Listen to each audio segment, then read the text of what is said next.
A woman spending time with her family on a normal Saturday morning heard the doorbell ring and went to answer it. What happened next resembled more the plot of a horror movie than a real-life incident.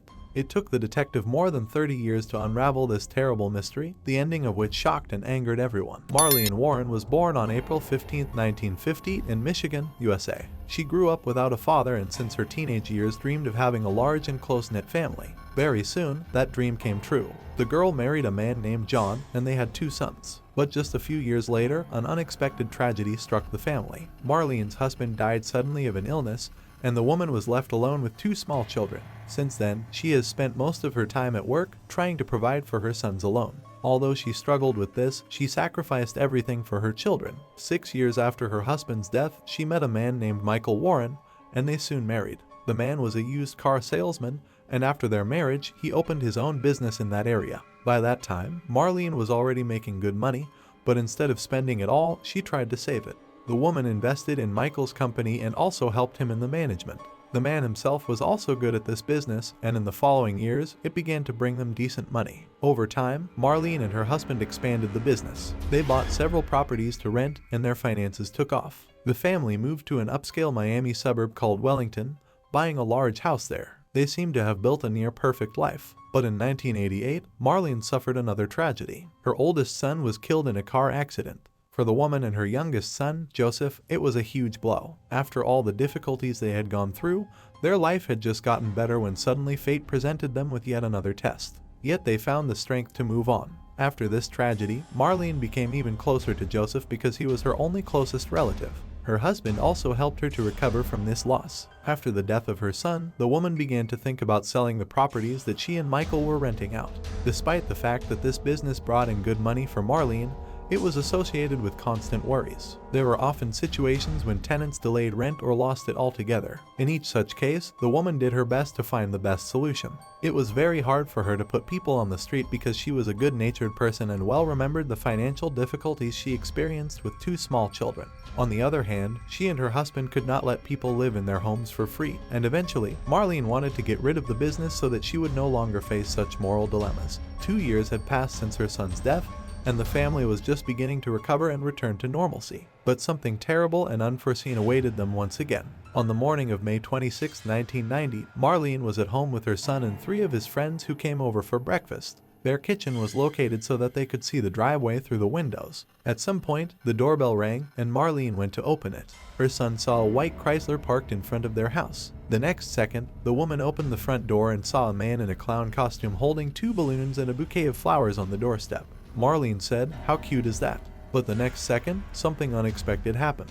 The clown pulled a gun out of his pocket and shot the woman in the head. Her son and his friends rushed into the hallway where a heartbreaking sight awaited them. Marlene was lying on the floor with blood everywhere. The man in the clown suit looked at them for a few seconds, then got back into his car and drove away. Marlene's son called an ambulance, after which he decided to chase after his attacker. At the time, his leg was in a cast after an injury, and the guy couldn't drive. He told his 2 friends to stay with his mother, asked his friend to drive, and drove with her in the direction the attacker had gone. But by that time, the clown was out of sight and they never managed to find him. Marlene was taken to the hospital in an unconscious state, and the detectives began their investigation. The first thing they did was talk to everyone in the house. The woman's son said that he could not see any signs of his attacker. He was wearing a suit and makeup, gloves on his hands, and a wig on his head. The only thing the son remembered was that the perpetrator had very dark eyes. His friends added that the clown was quite tall, and his shoes stood out strongly against the costume. They looked like work shoes. A neighbor who was walking his dog near Marlene's house also saw the clown, but he was unable to share any significant sightings with police. Investigators put out a search for a white Chrysler and began searching for other evidence. Of course, Marlene's husband, Michael, was the first to be suspected. That morning, he had just left for the racing stadium in Miami, and at the time of the attack on his wife, he was not at home. From the first hours of the investigation, the police had several good reasons to think about his involvement.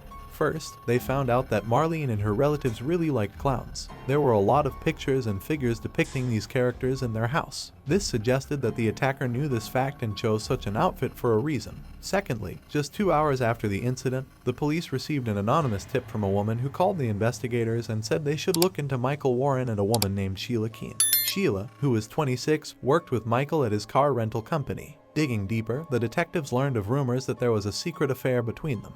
Their relationship had been speculated about by some colleagues, so they immediately shared this information with investigators. Here, the police discovered another possible motive. If Michael was in a relationship with another woman and wanted to break up with Marlene, he had one problem.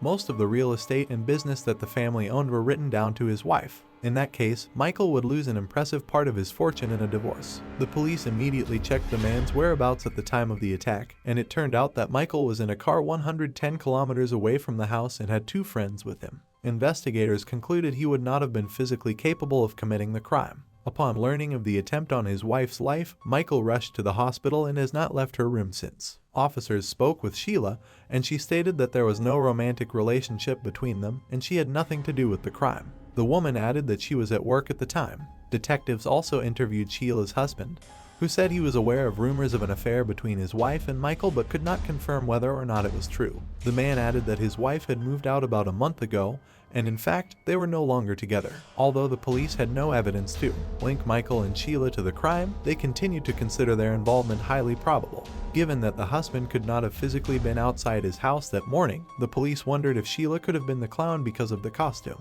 None of the witnesses could determine the gender of the assailant for certain, and Sheila was known among her colleagues for her character. The woman was responsible for dealing with clients who were delinquent in rent payments, and most of these cases led to serious conflicts. So Sheila always carried a gun with her. After doctors removed the bullet from Marlene's head, experts determined that it had been fired from a .38 caliber handgun, remarkably the same caliber as Sheila's. The cops went to examine the weapon, but Sheila claimed that the gun had been stolen or lost months before the incident, leaving the detectives with no tangible evidence. They continued to dig deeper and learned that after Sheila moved out of her husband's house, she had moved into a rental apartment.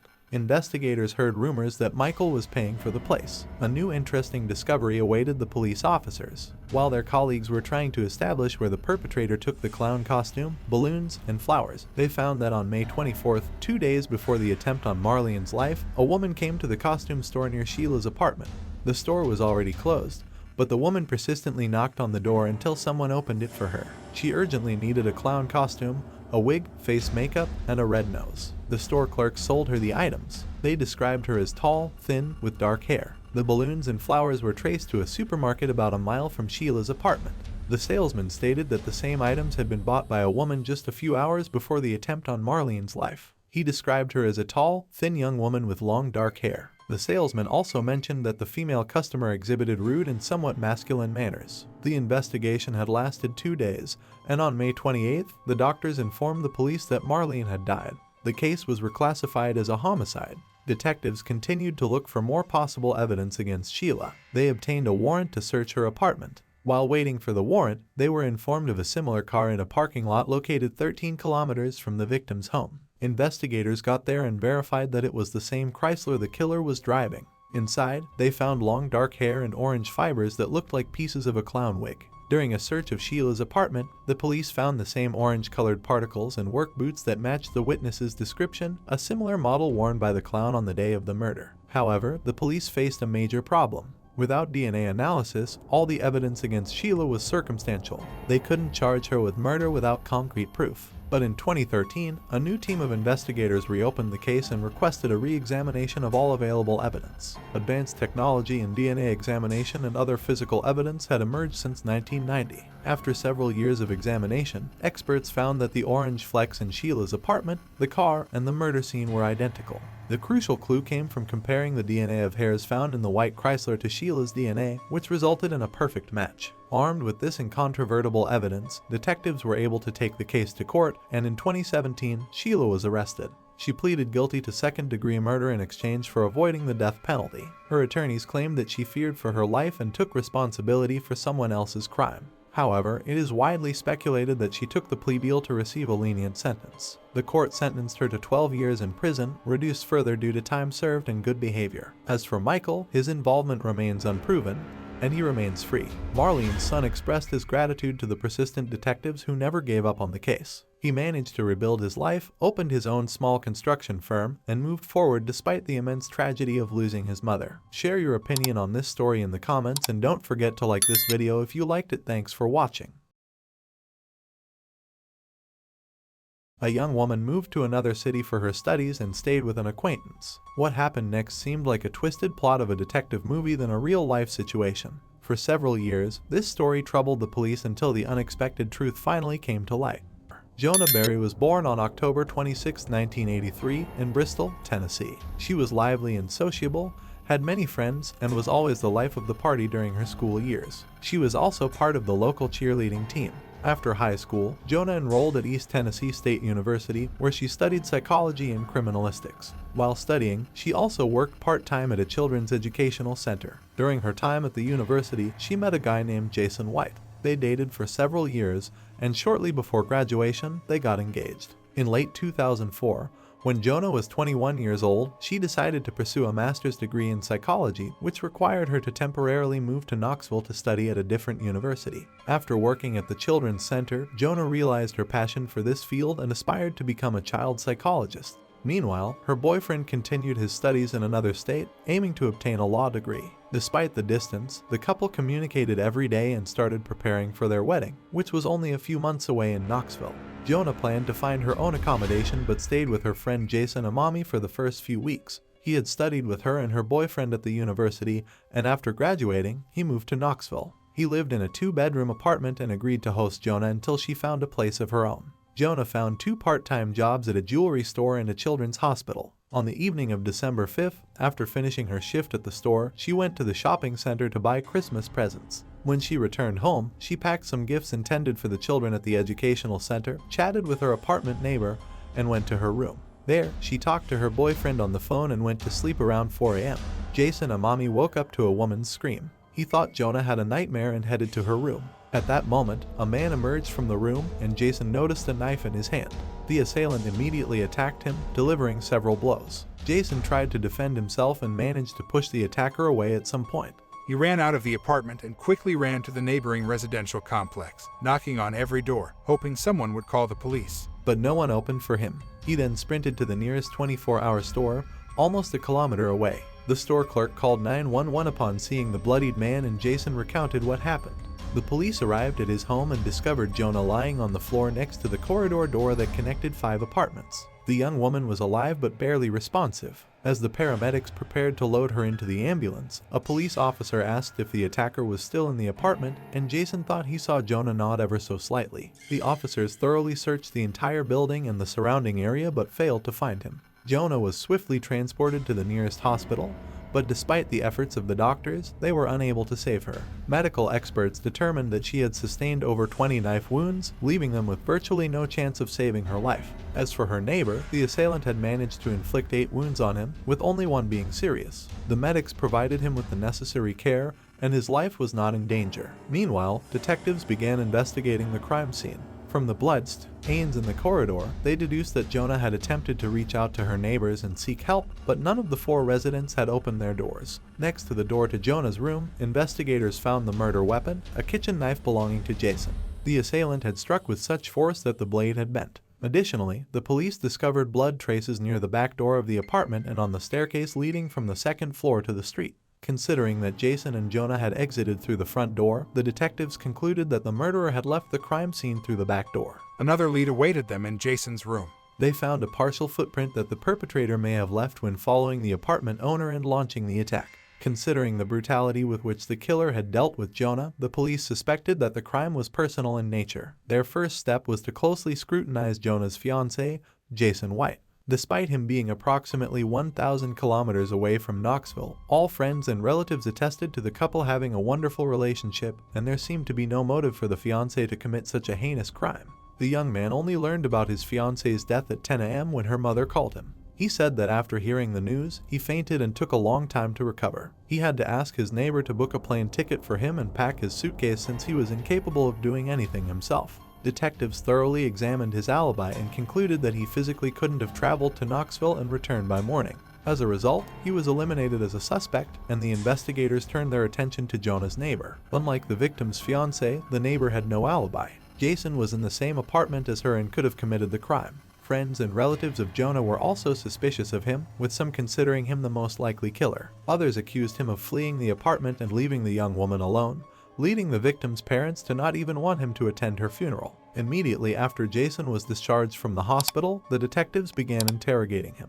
The young man stuck to his initial version of events. He woke up to a scream, saw an unknown man, and was attacked when he managed to push the assailant away. Jason rushed to the front door and ran outside, attempting to reach the neighbors. He believed that Jonah had also managed to leave the apartment since he no longer heard her screams. However, the police were hesitant to believe this account. The first thing that made them suspect Jason was his injuries. 7 out of the 8 wounds proved to be non-life-threatening, and the last one on his right hand could have been sustained during both defense and attack. Furthermore, forensic experts found no signs of forced entry in the apartment, indicating that the perpetrator was already inside. Jason himself mentioned that he had taken out the trash through the back door that evening but couldn't remember if he had locked it or not. Detectives continued to press him, paying particular attention to the door he used to run out onto the street. Jason insisted that it was the front door, but the police suspected he was lying. If he had exited through the back door, it would explain the bloody traces near the door and on the stairs. In that case, it would further implicate him. Additionally, the police accused him of using and selling illicit substances and behaving aggressively when unable to obtain a dose. Jason denied all of these allegations, but the investigators kept bombarding him with various accusations. After spending several hours with Jason at the police station, the detectives offered him a polygraph test, and he agreed. They brought in an expert who asked leading questions, and at the end of the interview, informed him that the polygraph indicated that he had given false answers. Upon hearing this, Jason entered a state of close to hysteria. He screamed that he had nothing to do with the crime and feared for his life as the real perpetrator was still at large. However, the detectives didn't believe him. Nevertheless, they couldn't arrest him for murder since there was no evidence against Jason. They had to wait for the laboratory experts to finish examining the few pieces of evidence found in the apartment. Then, an unexpected turn of events occurred. On the knife used as the murder weapon, 3 DNA samples were found, those of the deceased young woman, Jason, and an unknown male. The unknown male's DNA was also discovered in Jonah's room, on the back door handle, and on the staircase used by the perpetrator to flee. Furthermore, a fingerprint left by the victim's blood was found on the knife handle, and it didn't match Jason's fingerprint. These discoveries made the police doubt that he was the killer. The evidence confirmed that someone else was indeed present in the apartment that night. However, comparing the DNA samples to existing databases yielded no results. Despite the detectives no longer considering Jason as the murderer, public opinion remained against him. He was accused of fleeing and abandoning his girlfriend instead of trying to protect her. In addition to that, Jason began to suffer from post-traumatic stress disorder. Soon, another interesting fact emerged. It turned out that the polygraph operator had simply misinterpreted the instrument's readings. In reality, there were no signs indicating that Jason was lying.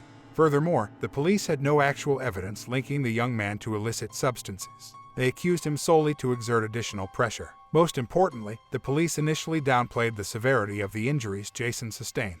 In reality, he had suffered serious harm, with his lung and neck being severely damaged. Full recovery was unlikely. Due to these police reports, the insurance company only covered 25% of the medical expenses, and Jason experienced significant financial difficulties. After Jason ceased being a suspect, the police began questioning him as a witness. Based on his statements, they created an approximate profile of the attacker. The situation was complicated by the fact that Jason couldn't clearly see the assailant's face, as the room was dark, and the perpetrator immediately attacked him when he exited the room. Detectives also discovered something interesting in Jonah's room, a camp and near the back staircase. There were scattered discs and a stereo player. Initially, they assumed these items belonged to the victim or Jason, but Jason denied it.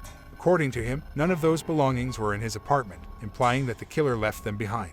The investigators handed the approximate portrait of the suspect to journalists, and after its publication in the news, the police received hundreds of potential leads. People provided information about acquaintances who even remotely resembled the portrait, and the detectives followed up on each lead. One of them seemed particularly intriguing to a detective. They were informed that in the vicinity of Jonah's murder, there was a group of teenagers known for breaking into houses to commit theft. One of them, a 19-year-old named Michael Perkafau, resembled the suspect's portrait, and the police began searching for him. It wasn't easy since the young man was already wanted for theft.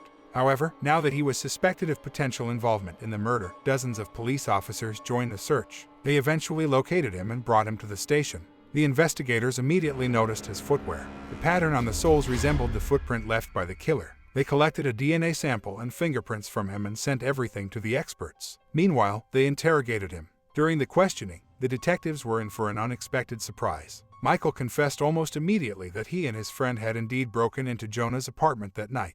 According to Michael's account, their intention was to steal valuable items from Jonah's apartment, but his friend grabbed a knife and attacked her. However, the detectives quickly became skeptical of his story. Firstly, the details Michael provided didn't match the actual facts, and secondly, there were no traces of the presence of two outsiders at the crime scene. The laboratory result only confirmed their skepticism.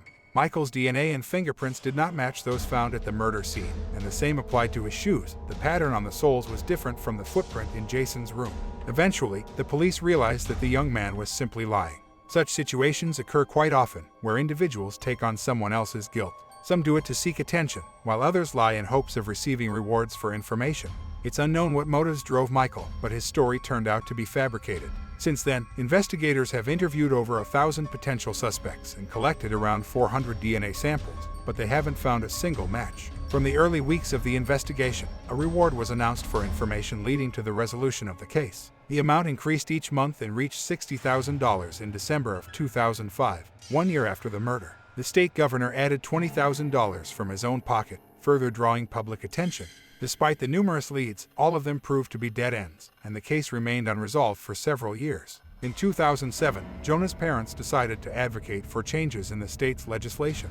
They found it astonishing that the perpetrator's fingerprints and DNA were not found in any of the databases. Considering the brutality of the crime, the parents refused to believe that it was his first offense. Later, they learned that, under the laws of Tennessee, fingerprints and DNA samples were only taken from convicted criminals. Jonah's parents resolved to rectify the situation and participated in the creation of a new law that mandated the collection of these samples from all individuals arrested for violent crimes. The authorities supported this initiative, and in May of 2007, such a law was enacted. 2 months later, a breakthrough finally occurred in the case. The police arrested 22-year-old Taylor Lee Olson for violating the terms of his parole. The man had been convicted of theft, and during a search of his home, marijuana bushes were discovered, leading to his rearrest. Olson had an extensive criminal history, primarily consisting of thefts, check forgery, and car thefts. He had been arrested multiple times, but his fingerprints and DNA were never taken until now. Despite living with his girlfriend and their newborn daughter, Olson regularly committed crimes. It turned out that Olson had already come to the attention of investigators 5 months prior. They received a tip about his possible involvement in the murder, but for some reason, the police never attempted to take his DNA for analysis.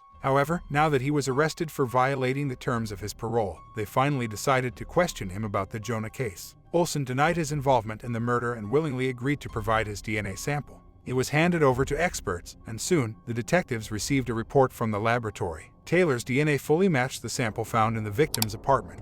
Following this, his fingerprints were taken, and they also matched the print found on the murder weapon. Olson was subsequently arrested, and the detectives brought him in for questioning. At first, he denied his guilt, but soon, he decided to confess. Taylor explained that on that night, he wanted to steal Jonah's car and entered the apartment through the back door to take the keys. When he entered the young woman's room, she woke up and started screaming. That's when Olson grabbed a kitchen knife and struck her multiple times. Although he claimed he did not intend to kill anyone and it all happened accidentally, the detectives doubted the truthfulness of some aspects of his account and leaned toward the belief that Taylor had initially planned the murder. It was possible that he had been stalking the victim for some time, indirectly supported by a fact mentioned earlier in the investigation. Jonah's friends told investigators that she had been followed by someone in a car. At the time, they couldn't find any evidence to confirm it, but after Olson's arrest, they considered the possibility that he had indeed been stalking her. Despite the doubt surrounding some details, nobody questioned Olson's guilt. His DNA and fingerprint were found on the murder weapon, indicating that he had inflicted the knife wounds on the victim. Olson's trial was scheduled to begin in mid-2008, and by that time, he had already hired a lawyer. Apparently, the lawyer advised him to retract his confession, and Taylor provided a new version of events to the detectives. Now, he claimed that he had entered the apartment together with his friend named Noah Cox. According to Olson, when he entered Jonah's room to take the car keys, she allegedly woke up, grabbed a knife, and struck him multiple times. Olson ran out of the apartment through the back door while his friend went into Jonah's room, where he grabbed the knife from her and killed the young woman. This account also did not convince the police. No fingerprints or DNA of other individuals were found at the crime scene, making the involvement of someone else unlikely. The detectives were awaiting the start of the trial, but it was never meant to happen. On March 28, 2008, Taylor Olson ended his life in his prison cell. Notes addressed to his family, Jonah's relatives, and the police were found next to him. In the letter to the detectives, he once again claimed that his friend Noah Cox was the actual killer and apologized to Jonah's family and his own. The detectives continued to believe that Olson was the one who committed the murder, yet they repeatedly questioned Noah, but no evidence of his involvement could be found. Jonah's parents also believed that he lied. In their opinion, if Taylor was truly innocent, he would not have taken his own life. It was much more likely that he simply didn't want to spend his entire life in prison. Moreover, for several months after his confession, Olsen continued to maintain that he entered the apartment alone and that no one was with him. If he was trying to protect his friend, why did he suddenly retract his confession and start accusing him of the murder? Share your opinions on this story in the comments, and don't forget to like this video if you enjoyed it. Thanks for watching Foreign. A woman in Australia left her home and disappeared without a trace, leaving her husband and 2 children behind. Relatives tried to contact her, but after several weeks of unsuccessful attempts, they decided to turn to the police. An investigation was conducted, and it was concluded that the woman was not in danger and had the right to control her own fate. Since then, she has not contacted her family. Only 40 years later did they learn the shocking truth. Lynette Joy Dawson was born on May 5, 1948, in the Australian state of New South Wales. She grew up in a large, loving family with 2 brothers and a sister. Together with her parents, they lived in the small town of Clovelly, which is essentially a suburb of Sydney. Lynette was a cheerful child, had many friends, and always tried to help her loved ones. Her parents decided to send her to Sydney Girls High School, believing it would be the best choice for her. The school often held events in conjunction with Sydney Boys High School, and in 1965, at one of these events, Lynette met a boy named Chris Dawson. They were both 16 years old, and soon the couple began dating. After finishing school, Lynette decided to pursue a career in medicine. She wanted to help people, so she chose to become a nurse. At the same time, she took a part-time job at a childcare center. When Chris and Lynette were 21, they decided to get married. The couple got married in 1970. The newlyweds moved to the northern suburb of Sydney called Bayview, where the woman got a job at a local hospital. Chris was actively involved in sports and played professional rugby since 1972. He had a twin brother named Paul, with whom they were in the same sports team. Later, they both decided to end their professional careers and became physical education coaches at one of the Sydney schools. Chris and Lynette dreamed of a large family, but they struggled to conceive for a long time. After 6 years of unsuccessful attempts, they began to consider adopting a child from an orphanage. But Lynette finally became pregnant, and the couple had their first daughter, followed by their second. Lynette and Chris were happy to finally have children. Their family seemed exemplary to friends and acquaintances, but soon the first signs of trouble began to appear in this idyllic picture. Lynette's friends started to notice bruises and injuries on her body periodically. When asked about it, Lynette claimed that it was nothing serious and her friends shouldn't worry about it.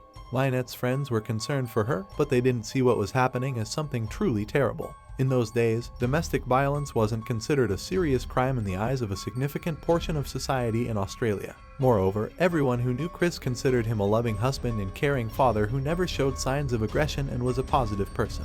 Therefore, their friends tried not to interfere in their marriage and hoped that the couple would solve their problems. But the relationship between Lynette and Chris only continued to deteriorate. Lynette noticed that her husband had cooled towards her and was worried about the future of their family. A few years after the birth of their daughters, they decided to use the services of a nanny. Chris suggested this job to one of his 15-year-old school students, Bev McNally, but she didn't stay in this part-time job for long. She witnessed Chris raising his hand to Lynette twice and decided to leave. After this, Chris offered this job to another of his 16-year-old students, Joanne Curtis. After some time, Joanne had problems in her family, and Chris offered her to stay with them for some time so she could spend more time looking after the children until the situation in her family improved. Despite her kindness and desire to help people, Lynette was against this. She was deeply concerned about the problems in their own family and didn't want someone else to be constantly present in their home. However, Chris insisted on it, and in October 1981, Joanne moved in with them. The young woman lived with them for about a month until Lynette discovered that her husband was sleeping with Joanne. It was a real shock for her and another blow to their marriage. She kicked Joanne out of the house but decided not to divorce Chris. Lynette wanted to keep their family together for the sake of their children, and she continued to love her husband despite his actions. Just a few months later, on December 3, 1981, Lynette faced yet another shock. Chris left her a note saying that he was leaving the family. He wrote that he would move to another city with Joanne and asked his wife not to portray him in a bad light to the children. Lynette was devastated by this news, but a few days later, she was surprised again. Chris returned home because Joanne changed her mind about avoiding him in another city and asked to be taken back. Meanwhile, Chris spent New Year's Eve with Joanne, leaving his wife alone with the children. At that time, Joanne moved into Chris's brother's house, which was on the same street. Despite everything that was happening, Lynette wanted to keep their family together no matter what, so she decided to enroll in family therapy. Chris was against this idea, but she managed to convince him. She went to see the specialist right after New Year's, and it seemed that the therapy had a positive effect on their relationship. Chris started to spend more time with his wife and showed a desire to fix everything. On January 8, 1982, Lynette called her mother and told her that the family therapy was going well. They also agreed to meet with her and other relatives at the local beach the next day. Her mother thought that her daughter's speech sounded a bit unclear, as if Lynette was drunk. The woman explained that Chris had prepared some alcoholic drink for her. The next day, the relatives were waiting for Lynette on the beach, but she never showed up. They called her at home, and Chris said that he had driven his wife to the bus stop that morning. She was going to the store to return some clothes that didn't fit. However, she never returned home, and her relatives began to worry. In the evening, Chris called Lynette's mother and told her that his wife had contacted him by phone. She said that because of the problems in their marriage, she had decided to be away from home for a while and gather her thoughts. Her relatives thought that what was happening was strange, as they were aware of the problems that had been building up between the spouses for years. But they still couldn't imagine Lynette leaving her 2 daughters. She loved her children more than anything in the world and never mentioned considering the possibility of going somewhere. Days passed, but Lynette still didn't contact her family, which only added to their worry. On January 12th, Chris reported that Lynette had called their home phone and said that she was okay. Since then, he had spoken to her a few more times and told her relatives that she had been using her bank card. Despite this, her family continued to doubt that Lynette was okay. She didn't know how to drive and didn't take any items that she might need for a living. She even left behind cash that was hidden in case of an emergency. 3 weeks later, Lynette's eldest daughter started first grade, as the school year in Australia begins in January. But Lynette missed this event, which caused even more concern for her relatives. They were practically certain that something bad had happened to her, while Chris said that she continued to regularly call home, and the last such call was at the end of January. Since then, Lynette hadn't been in contact. On February 18th, 6 weeks after Lynette left home, her husband went to the police. He filed a missing person report and expressed suspicion that amid all the problems in their marriage, Lynette could have joined some religious organization or even a cult. Her relatives denied such a possibility, as Lynette was not religious and didn't attend church. The police began a search, but they had absolutely no leads. Lynette's mother and other members of her family were certain that she would never leave home, abandoning her daughters. So they believed that she had been kidnapped or some other tragedy had occurred. Despite this, the police concluded that Lynette had indeed left home, as they had no evidence of the contrary. They tried to find her for some time and then stopped the investigation. Chris posted a message for Lynette in the local newspaper, calling for her to come home. He wrote that he loved her and was eagerly awaiting her call. He also called all of her friends, trying to find any information about his wife's whereabouts. Despite Chris's eagerness to find Lynette, he divorced her a year after her disappearance, and the next year, he married Joanne Curtis, his former student and lover who had moved in with him. On January 10, 1982, a day after Lynette went missing, Joanne became the stepmother of Lynette's daughters, and Chris, not wanting to traumatize the children with the stories of their mother's disappearance, told them that Joanne was their real mother. Lynette's relatives were not happy about what was happening, but they couldn't do anything about it. They stopped relying on the police, as they had long ago stopped investigating due to the complete lack of leads. Moreover, they didn't even try to question all of her relatives and friends, and the case was abandoned almost immediately without a proper investigation. Chris and Joanne moved to Queensland with the children, selling their old house. Chris almost completely cut ties with his former wife's relatives, only occasionally calling her mother. Later, Chris and Joanne had a daughter. 6 years passed, and during that time, Lynette never contacted anyone. This continued until 1990, when something unexpected happened. Chris and Joanne divorced, and soon after that, Joanne contacted Lynette's relatives to pass on shocking information. She said that she had suspected her husband of murdering his ex-wife all this time. According to her, a month before Lynette's disappearance, Chris had talked about hiring a hitman to get rid of her. On the very day she disappeared, he told Joanne that Lynette had left forever and would never return. She also advised the police to search the backyard of the house where Lynette and Chris lived. In 1991, the police questioned Chris. He said that his ex-wife was just trying to tarnish his name and that he had nothing to do with Lynette's disappearance. He admitted that the woman was intentionally doing this to get custody of their daughter after the divorce. At that time, the court was deciding who would have custody of their child, and Chris's arrest would have been beneficial to Joanne. Police seized phones from Chris and his brother, but nothing suspicious was found. So investigators once again abandoned the case, considering Joanne's words dubious. The case remained dormant for another 9 years until 2000, when the police decided to excavate the backyard of Chris's old home. But there was a catch. Due to insufficient funding, they only dug around the pool area. This area was chosen after police talked to the new homeowners. According to them, during the sale, Chris persistently asked if they planned to change anything exactly in this place. The only thing that the police managed to find was a torn pink cardigan. Investigators admitted that it could have belonged to Lynette and contained some evidence, but DNA analysis found no matches with Lynette. A year later, the case was once again brought to attention. This time, the deputy state prosecutor concluded that Lynette was killed by someone she knew. Police resumed the investigation, questioning her friends and relatives, but they failed to find any leads. Only in 2003, 2 years later, investigators publicly announced that they considered Chris a suspect. They wanted to charge him with murder, but it never happened due to the complete lack of evidence. The man could not be convicted, but investigators managed to find many witnesses who reported that Chris and his brother regularly had intimate relationships with their school students. However, no charges were brought on this matter, and as a result, the case stalled again.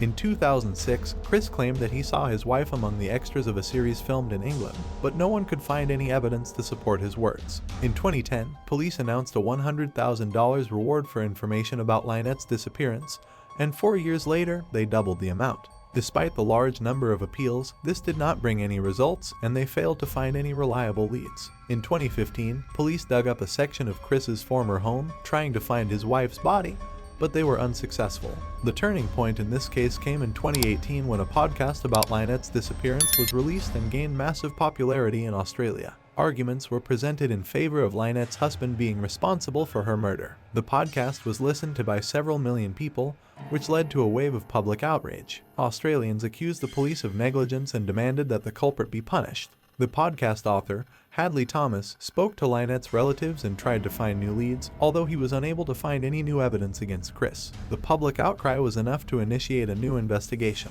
As a result, on December 5th of that year, detectives arrested Chris for the first time on charges of murder. He continued to insist on his innocence and was released on bail before the start of the trial. The trial dragged on for several years. In 2019, he appeared before a judge and claimed that he did not kill his wife and that the trial should have started in 2020. But Chris's lawyers consistently delayed the process. They insisted that due to the widespread coverage of the case in the media, their client had a biased attitude towards him. So they demanded that they abandon the jury and conduct a trial where the judge would make the decision. In May 2022, this demand was approved and the trial finally began. Chris's lawyers insisted that there was not a single piece of evidence against their client, and all the charges were based on societal bias due to the podcast. According to them, the author presented his opinion in such a way that many believed in Chris's guilt and refused to adequately evaluate the situation. Despite the lack of direct evidence on the prosecution side, they built their case on a multitude of indirect factors. Relatives and acquaintances of Lynette who had repeatedly seen signs of abuse on her body testified in court, and Lynette had admitted to them that Chris was responsible. Their neighbors who witnessed the man beating her also testified in court. Relatives and acquaintances of Lynette who had repeatedly seen signs of abuse on her body testified in court. Lynette had admitted to them that Chris was responsible. Their neighbors who witnessed the man beating her also testified in court. They recounted that the day before Lynette's disappearance, when she returned to family therapy, she had bruises on her neck. One of the key witnesses was Joanne, who revealed that as she grew older, she realized how unhealthy her relationship with Chris was. He became obsessed with her when she was only 15 years old. He would leave notes in her backpack at school and ask her out. On days he was persistent and didn't take no for an answer, so the young woman felt like she had nowhere to turn. According to Joanne, Chris completely controlled her life. He told her what to wear, who to talk to, and what to do. He monitored her every move and couldn't stand it when things didn't go according to his plan. As a result, the woman concluded that the man could have easily killed his wife. According to the prosecution, Chris had wanted to end the marriage for a long time, but he would have lost part of his property and custody of the children in the divorce, so he decided to kill Lynette and stage her disappearance. In addition, he wanted to get rid of her so that she wouldn't interfere with his relationship with Joanne. Chris's lawyers, on the other hand, insisted that Joanne had made all of this up to intentionally slander her ex-husband. They also called several witnesses who claimed to have seen Lynette years after her disappearance. These testimonies became the mainstay of the defense, but there was no evidence to support their claims. The prosecution believed that these testimonies were simply fabricated and that if Lynette was alive, she would have contacted her relatives and daughters over the years. As for the phone calls that Chris allegedly received in the first month of her disappearance, no evidence of their existence could be found. The prosecution argued that the woman was already dead at that time and the man made it all up to convince Lynette's relatives that she was okay. In their view, Chris killed the woman on January 9th, drove her body in an unknown direction, and hid it because the police were negligent in their work. In those years, no proper investigation was conducted, although the killer's motives were always obvious. The trial lasted for 10 weeks, and on August 30, 2022, the judge found Chris guilty. A few months later, in early December, the sentence was announced: 24 years in prison with the possibility of applying for early release after 18 years of imprisonment. Considering that he will be 92 years old by then, Chris may simply not live to see that time. After the sentence was handed down, Lynette's relatives, including her eldest daughter, spoke. She no longer doubted that her father had killed her mother and said that his actions had destroyed her life. The woman demanded that her father confess where he had hidden Lynette's body so the family could finally bury her. But Chris remained silent and looked at the floor while his daughter spoke. Despite the fact that almost 41 years have passed since Lynette's murder, her relatives still hope to find her remains. Chris, who is now 74 years old, continues to insist on his innocence. But even his own children do not believe him. Thus, one of Australia's most high-profile cases was solved, in large part thanks to a podcast that drew the attention of millions of people to this unjust story. If the police had conducted a proper investigation from the beginning, the killer could have been punished immediately after the crime, not after 4 decades. Share your opinion in the comments and don't forget to like this video if you enjoyed it. Thank you for watching.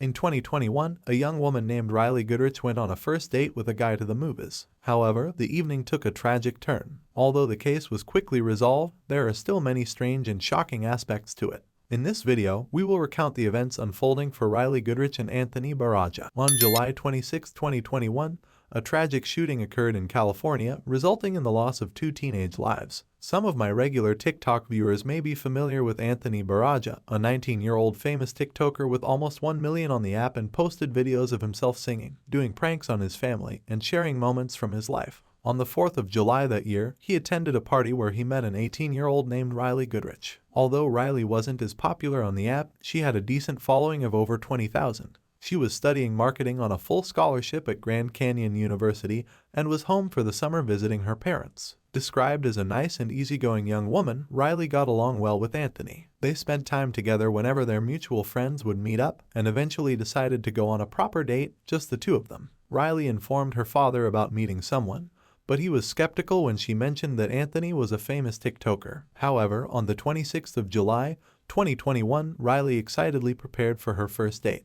Anthony had recently returned from a holiday in Hawaii and wanted to impress the Goodrich family. He brought souvenirs for the entire family when he came to pick up Riley. Her father was touched by this gesture, seeing it as a sweet act, and he finally started accepting Anthony. The couple then set off for their date. Anthony planned to take Riley to her favorite restaurant called Wood Ranch. After enjoying some food, they headed to the cinema. Anthony had acquired tickets for a late-night showing of the new Purge movie at the Regal Edward Theater, scheduled for around 9:35 p.m. During the date, Riley sent a few text messages to her mother to keep her updated on how things were going. At some point during the movie, she messaged her mother, mentioning that she found the storyline a bit dull and silly. Little did they know that this would be the last message Riley would ever send. After the movie ended, the theater employees began cleaning the theater, only to discover a horrifying scene. Riley had been shot in the head, and Anthony had been shot in the eye. Tragically, Riley was pronounced dead at the scene, while Anthony was rushed to Riverside Community Hospital and placed on life support. The doctors found several projectiles in his brain, and the police recovered 3 bullet casings and 1 projectile in the theater. An investigation quickly commenced, aiming to uncover what exactly happened that night.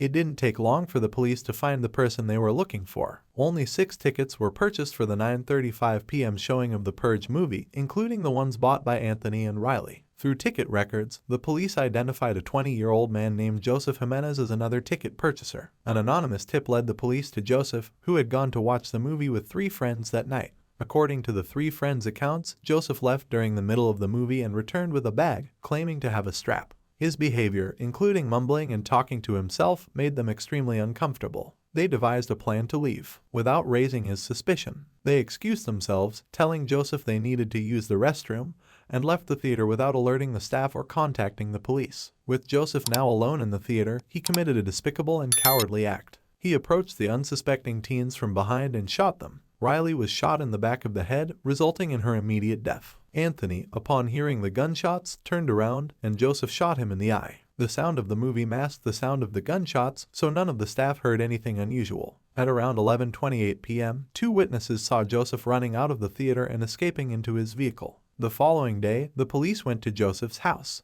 He had called the Riverside Sheriff's Department, claiming that someone was following him, but it was the law enforcement officials who were there to search his home. Joseph was seen yelling and brandishing a handgun, but thankfully no one else was injured. He surrendered to the police without much resistance. The caliber of the handgun he waved at the police matched the one used in the shooting. Furthermore, a movie ticket for the Forever Purge was found in his wallet, placing him at the crime scene. Initially, Joseph was arrested for the murder of Riley and the attempted murder of Anthony. However, the charges were soon changed to 2 counts of murder as Anthony succumbed to his injuries a few days later. Despite Joseph blaming the voices in his head for what happened, stating that they tormented him for over 8 months, no motive has been established. He claimed that the voices threatened harm to his friends and family if he didn't shoot the young couple in the theater. Nevertheless, he didn't explain how killing the couple would save his loved ones. Joseph had been diagnosed with schizophrenia 8 months prior to the shooting but had recently stopped taking his prescribed medication, citing running out and neglecting to refill it. He told investigators that the voices were overwhelming that night, making it impossible to concentrate on the movie. Thus, he went to his car, retrieved a gun, shot the teenagers, and swiftly fled. He was arrested the following day. Joseph faced a special circumstances allegation of lying in wait, which refers to hiding and waiting for the right moment to launch an attack. This charge carries the death penalty. Currently, he is being held on a $2 million bail. There is no indication that he knew the victims before the attack, and their status as TikTok influencers doesn't appear to have played a role in the crime. Joseph offered his condolences to the victims' families in a statement, expressing regret for his actions, stating, "I wish I didn't do it." One unsettling aspect of this case is that Joseph's friends who were with him that night faced no repercussions. They weren't charged, even though they failed to notify the authorities despite their fears about Joseph's potential danger. Their decision to leave him behind indicates that they knew he was acting strangely and might have possessed a firearm. While they might not have known the extent of his capabilities, they had enough concerns to exit the theater. The theater has since implemented purse checks before allowing entry. Riley's father advocates for the introduction of metal detectors in movie theaters, similar to those used at sports events. However, the cost and practicality of such measures make them nearly impossible to implement. This case is a heartbreaking reminder of the senselessness and innocence lost, as 2 teenagers were simply enjoying their first date together. It serves as a poignant reminder that life can be unpredictable and fleeting. I will strive to provide updates on the case in the future, and I will leave them pinned in the comments. Share your opinion on this story in the comments, and don't forget to like this clip if you liked it. Thanks for watching. A young woman was found dead at her workplace. Detectives found several unusual clues, but they were unable to catch the culprit. Several years later, when the police re-examined all the clues, they made a very unexpected breakthrough. Harry Nelson was born on December 13, 1980 in the small American town of Laverne, Minnesota. She had loving parents, a younger sister, and many friends. Carrie was kind, empathetic, and always tried to help her loved ones. After graduating from the local high school, she enrolled in college in the neighboring state of North Dakota. She wanted to become a doctor so that she could help others. While in college, she met a young man named Mike Callan, and they became engaged. After a while, Carrie tried to balance her college studies with part-time work at the National Blue Mound State Park located near her hometown. Her duties included selling park tickets and escorting guests who came to relax at the camping site, go hiking, or see the bison. Carrie worked there for the 2nd season in a row, and she loved the place. In addition to being a relatively easy job, she could also spend a lot of time in nature, enjoying the picturesque landscapes. On May 20, 2001, she went to work as usual that day. Besides her, only one young woman named Rebecca, who was doing an internship at the park, was working there. In addition to her main duties, Carrie had to train and introduce Rebecca to the work process. Carrie's shift started at 8 a.m. and was supposed to end at 3:30 p.m. For most of the day, she was with Rebecca, explaining the work nuances. Around 12:45, Rebecca went to the office building located at the other end of the park, and Carrie stayed in a small room at the entrance. Rebecca returned around 2:30 p.m. She entered the building through the back door and immediately saw a horrific scene. Carrie lay motionless on the floor with a pool of blood near her head. At around the same time, a shocked Rebecca heard the front door. Thinking it might be the same person who attacked her colleague, she immediately ran out through the back door and rushed home. The young woman lived in a house located within the park grounds because her father was a manager, so she quickly ran there. Rebecca told her parents what had happened, and her father immediately ran there, while the young woman's mother called the police. The man arrived at the building and found no one there except Carrie. He tried to feel her pulse and realized that she was dead. After that, he closed the curtains, locked the front door, and called 911. At around the same time, another call came into the police. It turned out that the room Rebecca discovered her colleague's body inside, a park visitor walked in, not the attacker. The woman went to the registration desk and saw Carrie's body next to a puddle of blood, then returned to her car and also called 911. Police arrived on the scene and began their investigation. The young woman's body was lying behind the registration desk, where phones and cash registers were located, and things and papers were scattered around. One of the phone receivers was off the hook, the plastic pen of Carrie's chair was broken, and its pieces were on the floor. Based on this, the police assumed that a struggle had taken place between the victim and the attacker. After talking to the managers, the investigators found out that 2 bank bags intended for money storage had disappeared from the building. In addition, cash was taken from the cash register, with the total amount stolen being approximately $2,000. On the floor, detectives found several clues: men's wristwatches with a torn strap and a pack of cigarettes. Considering that Carrie did not smoke, the police assumed that the cigarettes were left by her killer. As for the watches, they assumed that the young woman tore them off the perpetrator's wrist during the struggle. Large particles of orange-colored stone were also found on the floor. The manager told investigators that these particles likely came from the decorative stone with the park's name, which was located on the registration desk. The police searched all the rooms and could not find the perpetrator. Considering that blood spatters were visible on the walls and ceiling of the room, they immediately assumed that this stone was the murder weapon. At the same time, their colleagues blocked the road leading to the park entrance and began questioning all visitors. The couple who stopped at the campground reported that around 2:30 p.m., a white car with a brown vinyl top drove past them at high speed. Unfortunately, they did not remember the model or license plate number of the vehicle. The investigation was complicated by the fact that there were no surveillance cameras in the park since crimes were very rare. The available evidence included a wristwatch, a pack of cigarettes, and the vague testimony of witnesses. Medical experts examined the victim's body and concluded that the cause of death was blows to the head with a heavy object. They suggested that the perpetrator may have used a large decorative stone, but this version could only be confirmed after its discovery. According to the investigators, the attack on Carrie occurred between 2 p.m. and 2:30 p.m. They found a love letter that she had written to her fiancé at her workplace. In the letter, Carrie expressed her eagerness for their wedding and described her desire to have 2 children. She put the date and time of 2 p.m. that day on the letter. Another interesting fact was that the men's watch found next to the victim's body stopped at 2:16 p.m. Perhaps they stopped working just after Carrie had taken them off her attacker's wrist. Police cordoned off the park and began searching for additional clues. 5 days later, they found the decorative stone in a nearby stream. Apparently, the killer took it with him and threw it into the stream from a bridge while driving over it. Medical experts compared the relief of the stone with Carrie's head injuries and confirmed that it was the murder weapon. However, the water had washed away all fingerprints and DNA traces that the perpetrator may have left. No other clues were found, and the case remained unsolved for months. A year after the murder, a prisoner serving time in the local jail came forward to the police. He told them that his cellmate, Anthony Powers, had boasted to him about being responsible for Carrie's murder. Detectives investigated and found that Powers had an extensive criminal history, mostly for bank robberies, which had landed him in jail multiple times. Interestingly, Powers had escaped from prison shortly before Carrie's murder and was caught after the fact. However, his fingerprints and DNA did not match those found at the crime scene. Moreover, the witness's description of the murder did not match reality. The detectives concluded that both prisoners were attempting to deceive them for a reward of $50,000 for information leading to the solving of the case. Since Powers was already serving a life sentence, additional charges did not scare him. Additionally, in the event of a guilty verdict, he could have avoided being transferred to a federal prison and remained in the state correctional facility, which he preferred. The case remained unsolved for several years. Detectives regularly reviewed the case, hoping to find new evidence, but their efforts were fruitless. They even put up a photo of Carrie in their office to remind themselves of the case. Every day. In 2007, the case was reopened. By that time, DNA analysis technology had significantly advanced, and experts re-examined the wristwatch. This time, they were able to identify 3 precise DNA profiles, one belonging to Carrie, the second to an unknown man, and the third to an unknown woman.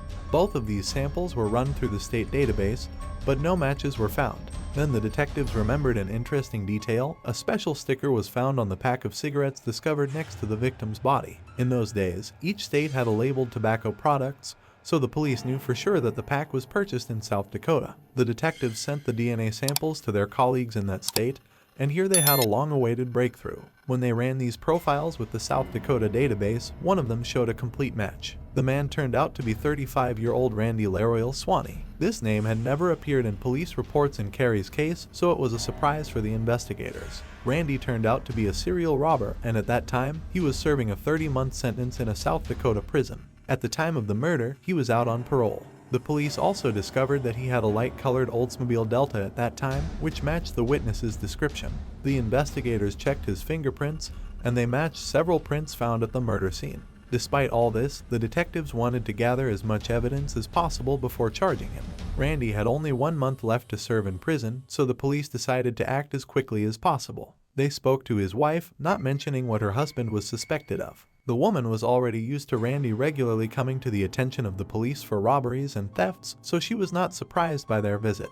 The detective showed her photos of a watch, and the woman immediately confirmed that they belonged to her husband. She also said that she sometimes wore them, and the investigators immediately realized that the last DNA sample from the watch belonged to her. Then they decided to reveal everything and told her that they suspected her husband of killing a young woman. The woman burst into tears, but the police quickly realized that she was primarily scared for herself. Learning that her DNA might be on the watch, she thought that she too would be accused of the murder. On April 19th, detectives came to visit Randy in prison and attempted to speak with him without specifying what he was being suspected of. However, Randy refused to talk without a lawyer present. After the unsuccessful interrogation, Randy called his wife. As all prison calls are recorded, the police were able to listen in. The woman was angry and asked what he did. She revealed that the detectives were investigating him for a murder that occurred in Blue Mound State Park and was more worried about her DNA being found on a watch. At times, she began to cry and scream that she didn't want to go to jail for a crime she had nothing to do with. Randy, on the other hand, repeated that he knew nothing about it. The woman actively cooperated with the police, providing her DNA samples and allowing them to search their home. She also gave them several photos of Randy, one of which showed him sitting behind the wheel of a white car similar to the one witnesses saw.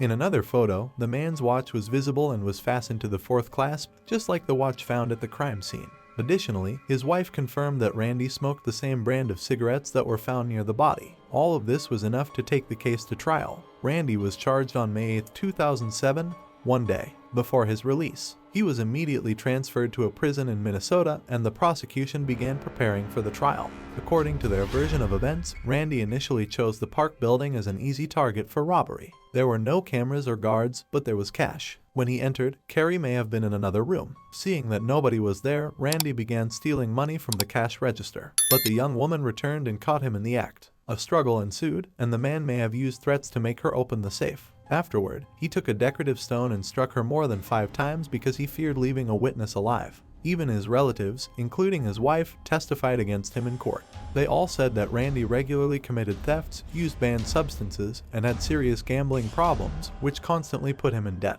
His former cellmate told how Randy mentioned leaving his watch at the crime scene. Another cellmate claimed that after the police came to interrogate Randy in jail, he said, "This time they got me. I'm looking at life." Randy's lawyers insisted that he had nothing to do with the murder. According to their version, Randy lost his watch sometime before the incident, and the real killer found it. However, this version conflicted with the results of DNA analysis. There were 3 samples of genetic material on the watch: Randy's, his wife's, and Carey's. Randy claimed that on that day, he went fishing near a town about 150 kilometers away from the park. However, since he supposedly was there alone, no one could confirm his alibi. He also said that he had been in the park only once long before the murder. He admitted that he left his fingerprints there at that time, but there was another discrepancy. One of Randy's fingerprints was found on a leaflet that was made only 4 days before the murder. All defense arguments had no weight and contradicted real evidence, and Randy's lawyers tried to blame someone else. First, he called Powers and another inmate to testify, but their stories still did not match reality. Then he began to harass the victim's fiancée, constantly hinting that he could be the real killer. The trial lasted until August 15, 2008. After 6 hours of deliberation, the jury found Randy guilty. He was sentenced to life in prison without the possibility of parole. After that, he continued to insist on his innocence and filed multiple appeals, but they were all rejected. From the beginning, all his defense was built on absurd versions that contradicted DNA analysis and other evidence. So, there are no chances for his case to ever be reconsidered. Share your opinion on this story in the comments, and don't forget to like this clip if you liked it. Thanks for watching.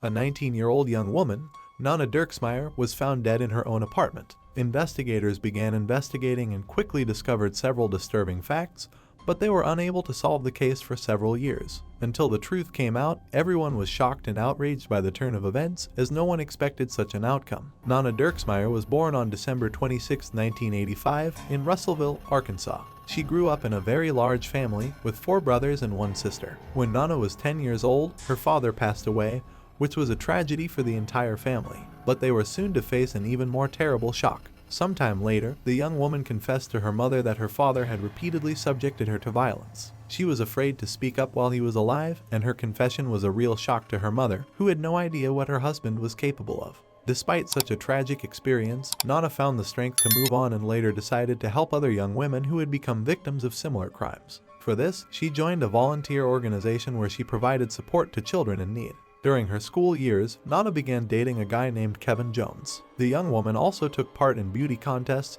and achieved significant success in this field. She won several local contests, which allowed her to compete for the title of Miss Arkansas. In addition, Nana actively participated in the life of the local church and sang in the choir. After high school, when Nana was 19, she and her boyfriend enrolled in Arkansas Tech University located in their hometown. The young woman decided to rent her own apartment as she wanted to start an independent life. After completing her first year, her boyfriend decided to change his major and transferred to another university, which was an hour-and-a-half drive from their city. By that time, the couple had been dating for about 5 years, and it was their first time living in different cities. On December 14, 2005, Kevin returned home for Christmas holidays. He stopped by Nana's apartment before heading to his parents' home, which was about 16 kilometers away from the city. The next day, both of them had plans. Nana had to take her last 2 exams and also meet with a young woman from the volunteer organization. Kevin was going to take his mom, who worked as a librarian, to a school event.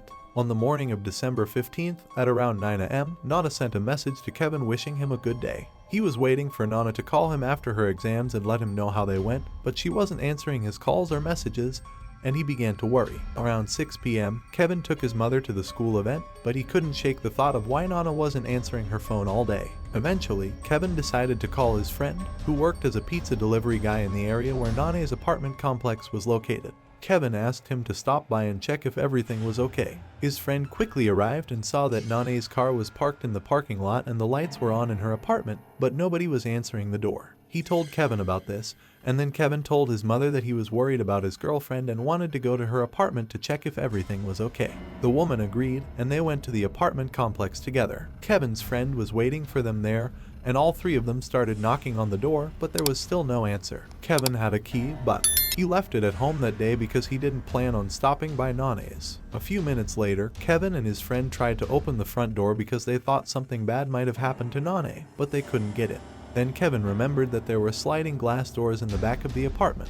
Approaching them, he immediately noticed something strange. Nana took her safety seriously, so every time she was home alone, she put a special removable grill on the back glass door, mainly used against burglars. But this time, there was no grill, and the doors themselves were unlocked. Once inside the apartment, they immediately noticed blood on the blinds, and a shocking sight awaited them in the bedroom. Nana was lying face down in a pool of blood, wearing nothing but socks. Kevin rushed to her and tried to lift her but immediately realized she was dead. Meanwhile, his mother called the police. Investigators arrived at the apartment and began examining the crime scene. They immediately suspected that the victim had been struck multiple times on the head with a table lamp that was found on the floor. They also discovered a bloody fingerprint on the lamp, which they believed may have been left by the killer. Next to the victim's body, they found her phone with the battery removed on the bedside table. Investigators found an empty condom wrapper. After examining all the doors and windows, they found no signs of forced entry. Medical examiners studied the victim's body and confirmed that the table lamp had been used as a weapon, with the metal base of the lamp matching the victim's head injuries. In addition, the victim had multiple knife wounds. According to the pathologist, the victim had died between 10:30 a.m. and 1 p.m., and there were no signs of sexual violence, which puzzled the detectives, considering that the victim was found without clothing.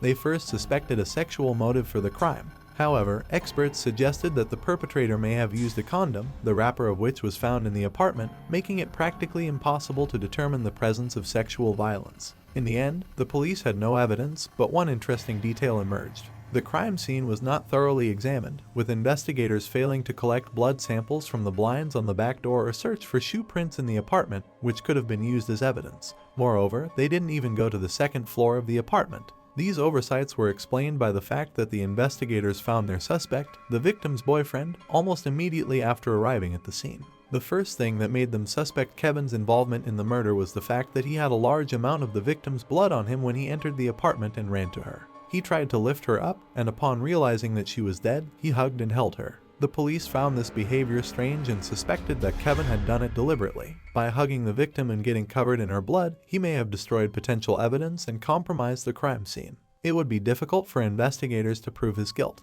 For example, if Kevin's clothes or nails were found with the victim's blood, it could easily be explained that he hugged the victim after discovering her body. Another suspicious moment was that Kevin went to check on his girlfriend not alone but with his mother, and he also invited his friend to the apartment.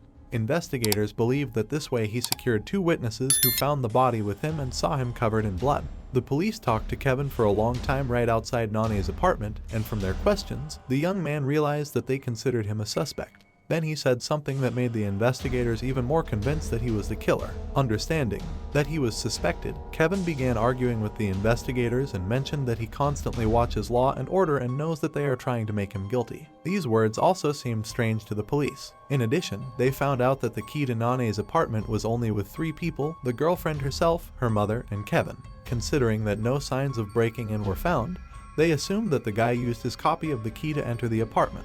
Kevin was taken to the police station for interrogation for several hours. He told his version of events that day and insisted that he had nothing to do with the murder. In turn, investigators directly accused him of this and urged him to confess. During the interrogation, another fact emerged that the police considered strange. Around 4 p.m., after numerous attempts to call his girlfriend, Kevin sent a message asking if she was alive. Given that Nana was already dead at that time, the investigators found this suspicious. While the guy did not demand a lawyer and tried to answer all questions, the investigators talked to him for several hours, constantly increasing pressure. Towards the end, they not only accused him of the murder directly but also manipulated the facts. Detectives said several times that there was incontrovertible evidence against him and the only way to lighten his fate was to confess to everything.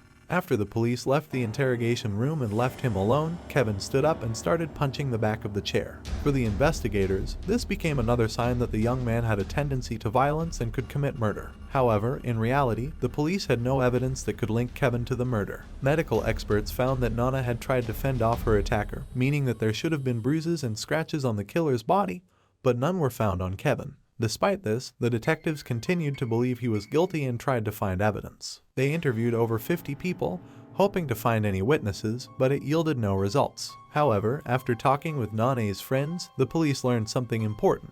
It turned out that shortly before her death, she had started seeing another guy secretly from Kevin. Investigators immediately checked this person, but he had a solid alibi for the time of the murder. This fact added even more suspicion to Kevin because now he had a motive. The young man could have come to Nane's house without warning, seen an empty contraceptive package, and realized that she was cheating on him. In a fit of rage, he could have killed her and then fled the scene and planned a way to avoid responsibility. This version was consistent with the nature of the injuries inflicted on the victim. She was killed with particular cruelty, which, in most similar cases, indicates strong personal animosity of the killer towards the victim. A few days later, Kevin agreed to undergo a polygraph test. The operator concluded that the young man gave numerous false answers, and one of the investigators even claimed that this was the worst result on a polygraph in his 28-year career. However, there is one caveat here. The person who read the device's readings was not a certified specialist. He was just a police officer who had not undergone the necessary training to work with this device. But this did not bother the detectives. After the interrogation, they again put pressure on Kevin, trying to force a confession.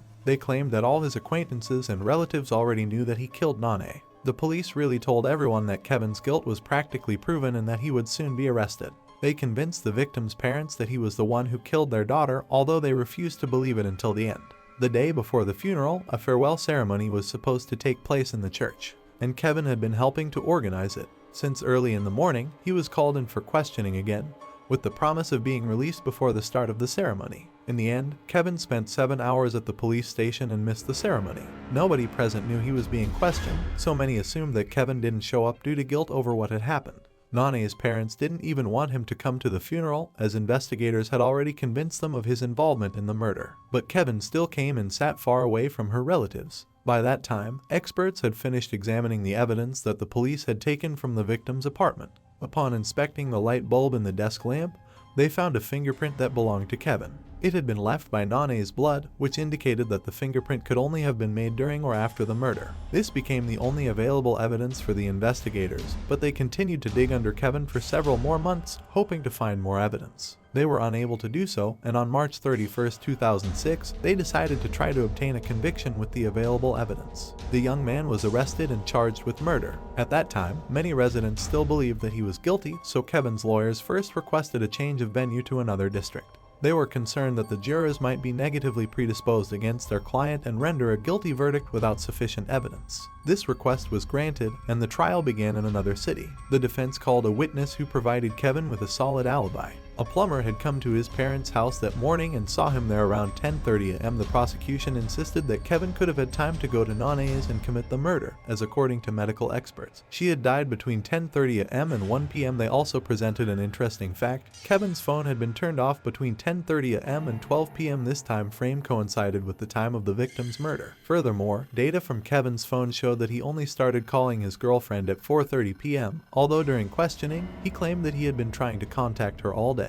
However, at that time, the young man may have meant not only calls but also messages. Lawyers presented two more witnesses whose testimony disproved the possibility of Kevin committing the murder. One of them was Kevin's grandmother, who said that on that day, she saw her grandson near the gas station and gave him some money to have a snack at a cafe. Another witness saw the guy between 12:30 and 1 p.m. near the restaurant, and the establishment's cameras recorded him having lunch. Thus, the young man simply could not have committed the murder and returned back in time. Lawyers also challenged the fact that Kevin could have left a bloody fingerprint on the lamp during the murder. In that case, by the time the body was discovered, the blood should have dried up, and the experts who came to the apartment that evening wrote in the report that the bloody fingerprint was slightly damp, confirming that Kevin could have left it accidentally when he found Nane's body with his mother and friend. But that's not all. It turned out that based on the table lamp, which was used to hit the victim, fingerprints were also found, but they did not belong to Kevin, and checking them against the databases did not yield any results. Lawyers insisted that these fingerprints belonged to the real killer. Lawyers also pointed out that the police did a very poor job from the first minutes. They did not inspect the entire apartment,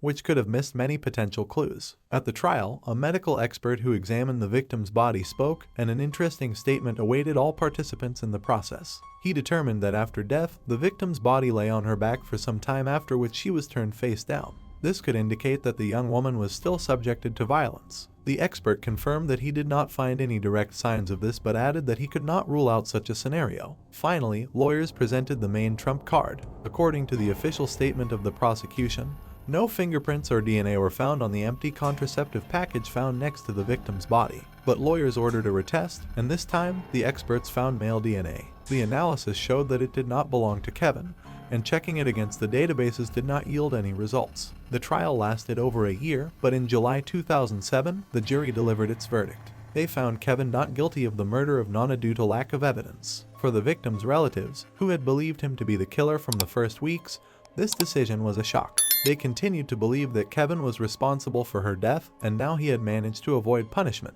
Despite their client being acquitted, the legal team promised to continue working on the case and find the real killer. Considering that the police were fixated on Kevin, no one expected them to finally do their job properly. The first thing the lawyers did was to get the DNA from the contraceptive packaging compared to all the men who knew Nane. All these people voluntarily provided their samples, and none of them matched.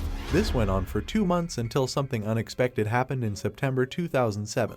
The police arrested a man named Gary Dunn for robbery, and that's when things got interesting. Firstly, this man had already been convicted for attacking another woman. Secondly, he lived in the same residential complex as Nane. Thirdly, in the early stages of the investigation, the police considered him a suspect but quickly switched their focus to Kevin as they believed he was the killer. Given all this, the boys' lawyers requested a DNA test, and there was a long-awaited breakthrough. The sample from the contraceptive packaging matched Gary's DNA. It turned out that after the young woman's murder, investigators even questioned him using a polygraph. Gary, who was 26 at the time, passed it completely, even though in that case, the interrogation was also conducted by a non-certified specialist. Moreover, none of them even checked this person's alibi. Then Gary said that during the murder, he was shopping with his mother. After his DNA matched the sample from the victim's apartment, investigators finally bothered to check this information. The alibi turned out to be false. Gary really went shopping with his mother, just not at the time of the murder, as confirmed by the receipts with the purchase dates, and Gary even showed them to the police. But they simply disregarded such important information. They saw that the dates on the checks did not match the day of the murder. This was stated in the reports, but for some unknown reason, they either did not attach importance to this or somehow did not notice that the days did not match. In the end, experts compared Gary's fingerprints with those found on Nana's table lamp, and they matched. However, a serious problem arose here. The fingerprints and DNA matched, but not 100%. The judicial system has certain norms according to which the necessary coincidence indicators are established for guilt recognition. In Gary's case, these indicators were insufficient, although there were practically no chances that the DNA and fingerprints belonged to someone else. The investigators were likely guilty. Firstly, they did not study all the available evidence immediately after the murder as the rules require. It is possible that the DNA samples deteriorated slightly while not being properly studied a year after the murder. Secondly, the police could have missed many other clues because they simply did not search the entire apartment. As soon as the detectives received all this information, they arrested Gary and charged him with Nana's murder. Interestingly, at the time of her death, the man was on parole. In 2002, he attacked a woman who was running in the park, knocked her down, and started beating her, telling her that he was going to kill her. The woman managed to escape and ran to her car, while Gary fled the scene but was quickly found. The man spent 19 months in prison, after which he was released early. Interestingly, his DNA sample was not entered into the database. The trial of Gary began in April 2010, and there were many interesting things waiting for everyone. His own wife testified against him, saying that he was an aggressive and dangerous man. Gary regularly raised his hand against her, and the woman seriously feared for her life, so she was afraid to leave him. But the most interesting thing was that a few weeks before the victim's death, she saw her husband spying on Nana through the window of her apartment. Based on this, the prosecution assumed that the man had premeditated the attack. Given his criminal history, Gary clearly had a tendency towards violence, and he may have been keeping a close eye on Nana since she lived just a few meters away from him. On December 15th, he decided to act. Apparently, he knocked on her apartment door and came inside under a false pretense, where he grabbed the table lamp and struck her several times before assaulting and killing her. Because Gary used contraception, medical experts could not definitively say whether the victim had been sexually assaulted, but all the evidence pointed to it. Gary's lawyers denied his involvement, but he had no real alibi, so they focused on trying to blame Kevin. According to the lawyers, Kevin found out that the young woman was cheating on him and killed her. Kevin even had to testify in court and listen as they tried to paint him as the true criminal. Unfortunately, the prosecution could not use Gary's fingerprints or DNA as evidence, even though the match was practically undeniable. As a result, the jury could not come to a unanimous decision, and the trial was declared a mistrial. A new trial was not far behind, and its key difference was that a woman who Gary had nearly killed in 2002 testified in court. She told her how the man had attacked her and how she barely managed to escape. But despite this, the second trial also ended in nothing as the jurors did not reach a consensus. Consequently, Gary Dunn walked free as a free man, although his guilt was practically obvious. But a few years later, he did earn himself a prison sentence in 2018 when Gary was 39.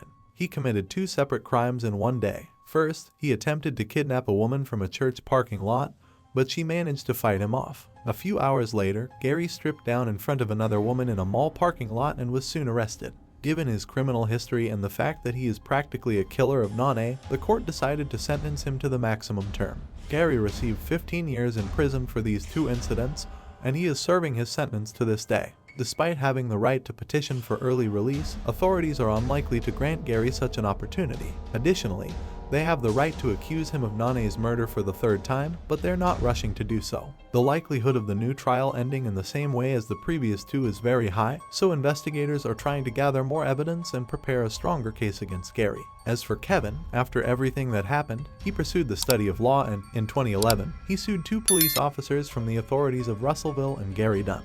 He claimed that they were trying to pin someone else's crime on him, ignoring many clues and refusing to do their job properly. During the preparation for the trial, Kevin found out that, in fact, Gary's polygraph test results also showed lies, but investigators still did not consider him a suspect. Unfortunately, his lawsuit was dismissed due to the statute of limitations. As a result, negligent police officers did not face any consequences for letting the real killer roam free for years. And maybe, there again, in a few years, they will also not be punished for the fact that all acquaintances and relatives of Nana believed for years that Kevin was the murderer. Only a few years ago, Her parents stopped believing this and restored their relationship with him. Now, Kevin works as a lawyer and strives to help those who suffer from police negligence or unprofessionalism. Share your opinion about this story in the comments and don't forget to like this video if you enjoyed it. Thank you for watching. An animation studio in Japan has climbed to 33. As Asia correspondent Renee Henry explains, it's the country's worst mass murder in almost 2 decades. Today's video focuses on the tragic anime studio massacre in Kyoto, Japan, which stands as one of the most horrifying crimes in recent history. This heinous act was the result of the hatred harbored by a single individual, resulting in the loss of numerous innocent lives. Before delving into today's topic, I'd like to remind you to subscribe to our channel and activate the notification bell to stay updated with our latest content. If you find this story compelling, please share it widely. We eagerly await your thoughts and opinions on the matter. On July 18, 2019, at approximately 10:30 in the morning, a Japanese national targeted one of the 3 buildings belonging to Kyoto Animation. Carrying a cart filled with liquids, this man entered the building without any resistance since there were no security personnel or employees at the doors. He had been surveilling the location for 3 consecutive days, ensuring a smooth entry. Without uttering a word, he proceeded to pour the contents of his cart, later identified as gasoline, throughout the offices, floors, and foundation. As the bewildered staff attempted to comprehend the situation and the man's motives, panic and fear gripped them when they realized the nature of the substance. The man's chilling words, "Die, die," echoed through the building. Despite their attempts to restrain him, the employees were unsuccessful. In that critical moment, several employees surrounded him. Realizing his escape was impeded, the man ignited a lighter and set himself ablaze. He swiftly fled the building, following a meticulously planned exit strategy. However, he suffered severe burns due to the rapid spread of fire, intensified by the presence of highly flammable gasoline. Losing consciousness some distance away from the studio, the situation spiraled out of control. Frantically, everyone inside the building ran for their lives, with only a handful managing to escape before the fire engulfed the premises. Those fortunate enough to flee identified the perpetrator as the individual responsible for the inferno. Tragically, most individuals remained trapped inside, unable to find a means of escape. Their bodies succumbed to the flames, and the screams grew increasingly desperate. With each passing moment, the number of victims continued to rise as the fire ascended to higher floors, spreading CO2 gas throughout the building. Approximately 70 employees were present that day. In a mere 30 seconds, the fire consumed the entire first floor. Within a minute, it had engulfed the second, third, and subsequent floors. The only viable escape route was to reach the roof, but the spiral staircase proved to be a hindrance due to its limited capacity. Time proved insurmountable. The dense smoke rendered visibility impossible for some, making it difficult to breathe. Some lost consciousness, while others, fully aware and alive, resorted to unthinkable measures in a desperate bid to survive. Panic, terror, and fear gripped everyone within those walls. The fire trucks arrived after considerable delay, endangering the lives of those trapped inside, as they struggled to control the massive blaze. It took 5 hours to gain some semblance of control, and a full 24 hours to extinguish it completely. Subsequently, the police took charge of the situation, transforming the scene into a horrific tableau reminiscent of a horror movie. Charred corpses littered the hallways and corridors. The final death toll reached 34, with 36 individuals injured. 2 among the injured later succumbed to their wounds, while the remaining survivors endured a year of medical treatment and multiple operations. Despite their best efforts, scars marred their bodies, permanent reminders of the tragedy. Some individuals never fully recovered and continue to bear the burden to this day. Among the survivors was Shinji Yuba, the 41-year-old man responsible for the attack. Born in 1978 in Japan, little is known about his childhood. It is, however, established that his parents divorced when he was young, and he lived with his father. Isolated and lacking companionship, Yuba's psychological state deteriorated after his father's suicide in 1999. His behavior grew increasingly aggressive, even threatening his neighbor with death over a request to lower the volume of his radio. In 2012, Yuba perpetrated a robbery, brandishing a weapon and demanding money from a shop owner. Consequently, he received a 3.5-year prison sentence, which he served in its entirety. Following his release, he came across a quiz in a newspaper, sponsored by the Kyoto studio. This annual competition featured multiple stages, culminating in the winner's story being adapted into a studio series with a monetary reward.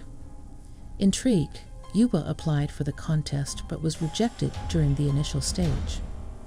Undeterred, he resolved to try again the following year, determined to win.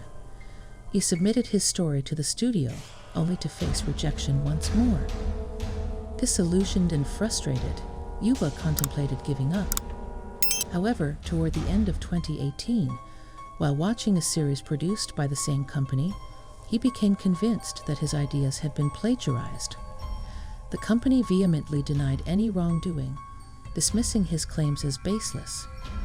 The events Yuba accused them of stealing were trivial occurrences, common in various series: egg, friends going on a trip, swimming, and enjoying specific foods. Convinced of the company's attempt to deceive him and feeling wronged, Yuba sought to confront its manager. However, his attempts to communicate were rebuffed, leaving him no choice but to exact revenge through an extraordinarily twisted plan.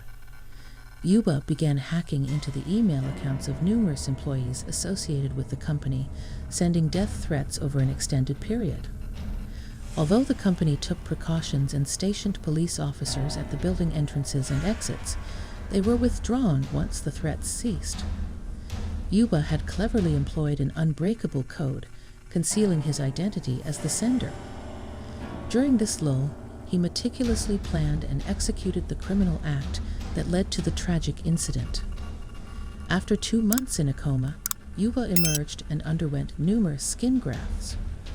Due to the overwhelming number of victims requiring similar procedures, artificial skin grafts were performed on him. Once his treatment concluded, Yuba faced charges of premeditated murder and received a death sentence by hanging. However, due to the ongoing COVID-19 pandemic, the execution was delayed. Currently, Yuba remains incarcerated, while multiple parties advocate for a life sentence, considering his potential mental disorder, which could mitigate his punishment. The aftermath of this incident and the extensive media coverage prompted several changes in the country's constitution. One significant amendment pertained to gasoline regulations, with restrictions placed on the sale of large quantities to individuals. Strict protocols were implemented for its purchase. Additionally, companies were mandated to deploy security personnel at building entrances and exits, ensure the presence of fire evacuation stairs, distribute manual fire extinguishers throughout the premises, and adopt smart lock systems designed exclusively for employees. The tragic events of that day and the subsequent fallout had a profound impact, prompting critical legal reforms and highlighting the imperative need for enhanced safety measures to prevent such tragedies from recurring. Thank you for watching. If you enjoyed this video, please give it a thumbs up and remember to subscribe. Click on one of the 2 videos on your screen for more content like this. When this news made the headlines throughout Singapore, nobody believed it. Singapore is one of the safest countries in the world, having only had one serial killer in its history. However, the murder of Ayakanu Maria was no joke. In 1984, the 34-year-old caretaker was killed, dismembered by a butcher, and cooked into curry. Unfortunately, the curry turned out to be far from tasty, and several people complained about its foul taste. when the police finally took on the case, they unraveled a very complicated story. In this article, we will explore who murdered Aya Kanu, why they did it, and how they managed to get away with it. Well, on January 9, 1987, the police department in Changi, Singapore, was having a slow day as usual. Not many serious crimes occur in Singapore, which made the following event all the more strange for the police officers. Detective G. Alagamale's pager buzzed. It was his trusted informant. The informant informed Detective G that he had been wanting to talk about this for 2 years and couldn't hold it in any longer. He claimed that 2 years prior, he had consumed a very peculiar curry at the Orchard Road Presbyterian Church, and there was something off about the meat. He was convinced that he had unknowingly eaten Aya Kanu Maria's remains. As a detective in the 6th safest country in the world, where the murder rate is 0.17 per year, Detective G found it hard to believe his informant's claim. He initially thought the informant might be intoxicated or playing a prank. However, when Detective G dismissed the matter, the informant became even more serious. He insisted that he knew all about Aya Kanu, an Indian-born immigrant who came to Singapore in 1980 with his wife Ramia and their 3 children. They resided in a small house behind the Presbyterian Church. Aya Kanu worked as a caretaker for the Public Utilities Board's run holiday chalets, located along Biggin Hill Road. Some members of his family also worked at the church. However, Aya Kanu mysteriously disappeared at the end of 1984, and the informant was convinced that he had been consumed in the curry served in January 1985. Detective G didn't know how to react. The story was not only disgusting, but also outrageous and difficult to believe. Nonetheless, when he returned to the police station, he decided to share it with his superiors. Since there wasn't much happening at the station at the time, they told Detective G that he could take on the case if he wished. Little did they know that Detective G was about to uncover one of the most haunting and bizarre cases in Singapore's history. Detective G wasn't going to waste any time. He was deeply intrigued by this crazy story, and as soon as he looked into the name Aya Kanu Marifa Mufu, he discovered a missing person file from December 1984. Surprisingly, it turned out that Detective G's own wife had reported Aya Kanu missing. According to her report, Aya Kanu was supposed to borrow money from his employer and go on vacation in Genting Highlands, Malaysia, a location known for its casinos at the time. The police initially dismissed the case, assuming it was a man running away from his family, and it was soon forgotten when the family never contacted the police again. However, there were several peculiar aspects about this missing person file that caught Detective G's attention. Firstly, he found it highly unlikely that Aya Kanu would go gambling or borrow money from his employer, especially since he had recently borrowed $600 to pay for his children's school books. This meant that he still owed money to his employer and had no funds left for gambling. On the other hand, it didn't seem like Aya Kanu was planning to abandon his family. He had made appearances before his planned vacation, and he had even taken days off work just before Christmas Day, indicating his intention to stay home for the holidays. So why would he disappear just 2 days before going on vacation? Furthermore, there was something else that stood out as the biggest clue of all. Mia, Aya Kanu's wife, had reported him missing but then abruptly stopped all contact with the police. In Aya Kanu's case, nobody seemed to care. His wife and children even left their home months after his disappearance. Mia took a caretaker job at Fucho Methodist Church and brought her family along as if she knew Aya Kanu was never coming home again. Throughout early 1987, Detective G spoke to everyone who knew Aya Kanu, not just his family but also neighbors, churchgoers, church staff, and anyone who might have heard something. It was during these conversations that a clearer picture started forming in the detective's mind. Contrary to what he expected, most people didn't express sympathy for Aya Kanu. Instead, they seemed relieved, saying things like "good riddance." It turned out that Aya Kanu was a notorious raging alcoholic who brutally abused his wife, Ramia, on a daily basis. He would beat and kick her in front of their children and even in front of Ramia's brothers, who also resided in Changi. The neighbors could hear their fights and witness Ramia's daily bruises. There was another side to the story as well. In traditional Asian culture, divorce is rarely considered an option, and those who choose to divorce often face significant shame and may even lose their family's support. Understanding this cultural context, Detective G started piecing together what had actually happened to Ayakanu. Detective G made a significant discovery. One of Ramia's brothers, Balakrishna, worked as a butcher and mutton seller. In Detective G's words, a mutton seller would have heavy choppers, which seemed to fit well with the case. If the informant's story was true and Ayakanu had been turned into curry, a butcher would have the knowledge and tools to dismember his body.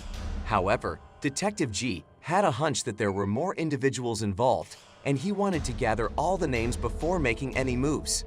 This way, he could ensure that no one would escape before being apprehended. By March 23rd of that year, Detective G had identified 3 more suspects: 2 men and a woman working at 2 churches involved in the finance ministry holiday bungalows in Changi. That night, officers from the Special Investigations Section conducted a large raid. Several locations were simultaneously raided at 2 a.m., resulting in the arrest of 8 suspects. All of them were Ayakanu's relatives, including his wife, her 3 brothers, their wives, and Ramia's mother. Balakrishna, Ramia's brother, worked as a butcher and mutton seller. Her other 2 brothers, Krishnana and Jamligam Chandra, worked as caretakers at the Finance Ministry Holiday Bungalows and the Orchard Road Presbyterian Church. Out of the 8 suspects, some adamantly denied their involvement, while others remained silent, wearing a composed poker face and waiting for the police to take action. However, one of them eventually broke under the pressure from the officers. According to their confession, the murder occurred inside the Presbyterian Church's caretaker quarters on December 12, 1984. Ramia's 3 brothers had confronted Ayakanu, intending to warn him to stay away from their sister, threatening to beat him up. However, Ayakanu resisted and wanted to fight back, leading the brothers to decide to end his life. They restrained him on the ground and bludgeoned him to death with an iron rod. Here's where the story takes an even more gruesome turn. The family realized that they couldn't simply bury Ayakanu's body in a wooded area, as they would likely be caught. Given Balakrishna's butchering skills, he took his best meat cleavers and proceeded to dismember Ayakanu's body, just as he would with mutton. The family then cooked numerous batches of curry and biryani using Ayakanu's meat. These traditional Indian dishes were heavily spiced with chili powder to mask the terrible taste. The larger bones and skull were crushed and placed in black plastic bags, which were disposed of in various rubbish bins throughout the neighborhood. As for the curry, there was a significant quantity of it. Ayakanu's family packed it into large bags, some of which were simply discarded like spoiled restaurant food. Others were taken to various local churches in Changi, Singapore. Unbeknownst to the churchgoers, many of them consumed the human curry. During their investigation, the police spoke to a sanitation worker who had come across a tightly sealed bag filled with curry while cleaning a large dumpster. Intrigued by the pleasant smell and apparent freshness, he decided to taste it. However, the taste was so awful that he had to spit it out. As the police interviewed numerous churchgoers in the area, they uncovered the grim reality that many of them had unknowingly consumed the disturbing curry. In December 1984 and January 1985, the 3 brothers and Ramia were charged with murder, while Ramia's sister-in-law, Mary Mandui, and mother Kamachi were charged with abetting the crime. The case garnered nationwide attention, making headlines all over the country. Jagjit Singh, the director of the Central Investigations Department, described the case as unusual because the victim's remains were never found and the murder had not been reported. The disposal of the body added to the bizarre nature of the crime. Here's where the story takes an even stranger twist. 3 months later, all 6 suspects were brought to court, and Detective G and his dedicated team of officers were confident that the family would be convicted and sentenced to imprisonment. They had a suspect's partial confession, testimonies from various individuals who knew Ayakanu, and a reasonably clear theory to present to the judge. The trial drew a crowd of 200 people and garnered significant attention across Singapore. Facing the death penalty, all 6 suspects stood before the court as journalists from around the country anxiously awaited the verdict. However, the prosecutor, Kushin, declared that there was no way to proceed with the case. Firstly, Ayakanu's body had been disposed of meticulously, leaving no trace behind. The murder weapon was never found, and even Balakrishna's meat cleavers provided no substantial clues. It's possible that the police did not scrutinize them closely enough, or DNA analysis was not feasible with the technology available in 1987. Ayakanu's killers may never face full justice, as the police only had an outrageous confession and reports of the bad curry. Consequently, all 6 suspects were discharged and released, and the case was dismissed. However, it's important to note that they were not acquitted, and they could still face charges if sufficient evidence is presented in the future. The police promised to continue their investigations in hopes of gathering more evidence against the family. On the day of their release, the 3 brothers were arrested again under the Criminal Law Act. They were held in Changi prison for 4 years. Yet, today, Ayakanu's killers roam free, potentially under aliases and protected from police scrutiny. However, Ayakanu's death is a complex story. Should Ramia face the death penalty? Does her husband's constant abuse justify her brother's decision? And to what extent should Ramia be held responsible if the murder was not premeditated? These are all questions that add layers of complexity to the case. Let us know your thoughts in the comment section, and before you go, don't forget to like this video and subscribe for more. See you next time. This is the story of how a murderer can avoid punishment for years, even though many facts point to his involvement. In a small town, a 13-year-old girl disappeared, and her disappearance was not noticed until 24 hours later. This case remained unsolved for over 10 years, and only in the summer of 2021 did it come to its conclusion. In this video, we will tell you what happened to Haley Dunn. The story took place in the American town of Colorado City, Texas. This place is a typical low-rise America with an area of 14 square kilometers. Only 4,000 people lived in the town. On Christmas Day 2010, the town had a New Year's atmosphere. Residents decorated their homes, participated in festive events, and had fun. 13-year-old Haley Dunn was no exception. For Christmas, she was given a new iPod, which made her very happy. Haley lived with her mom, Billy, her boyfriend, Sean, and her older brother, David.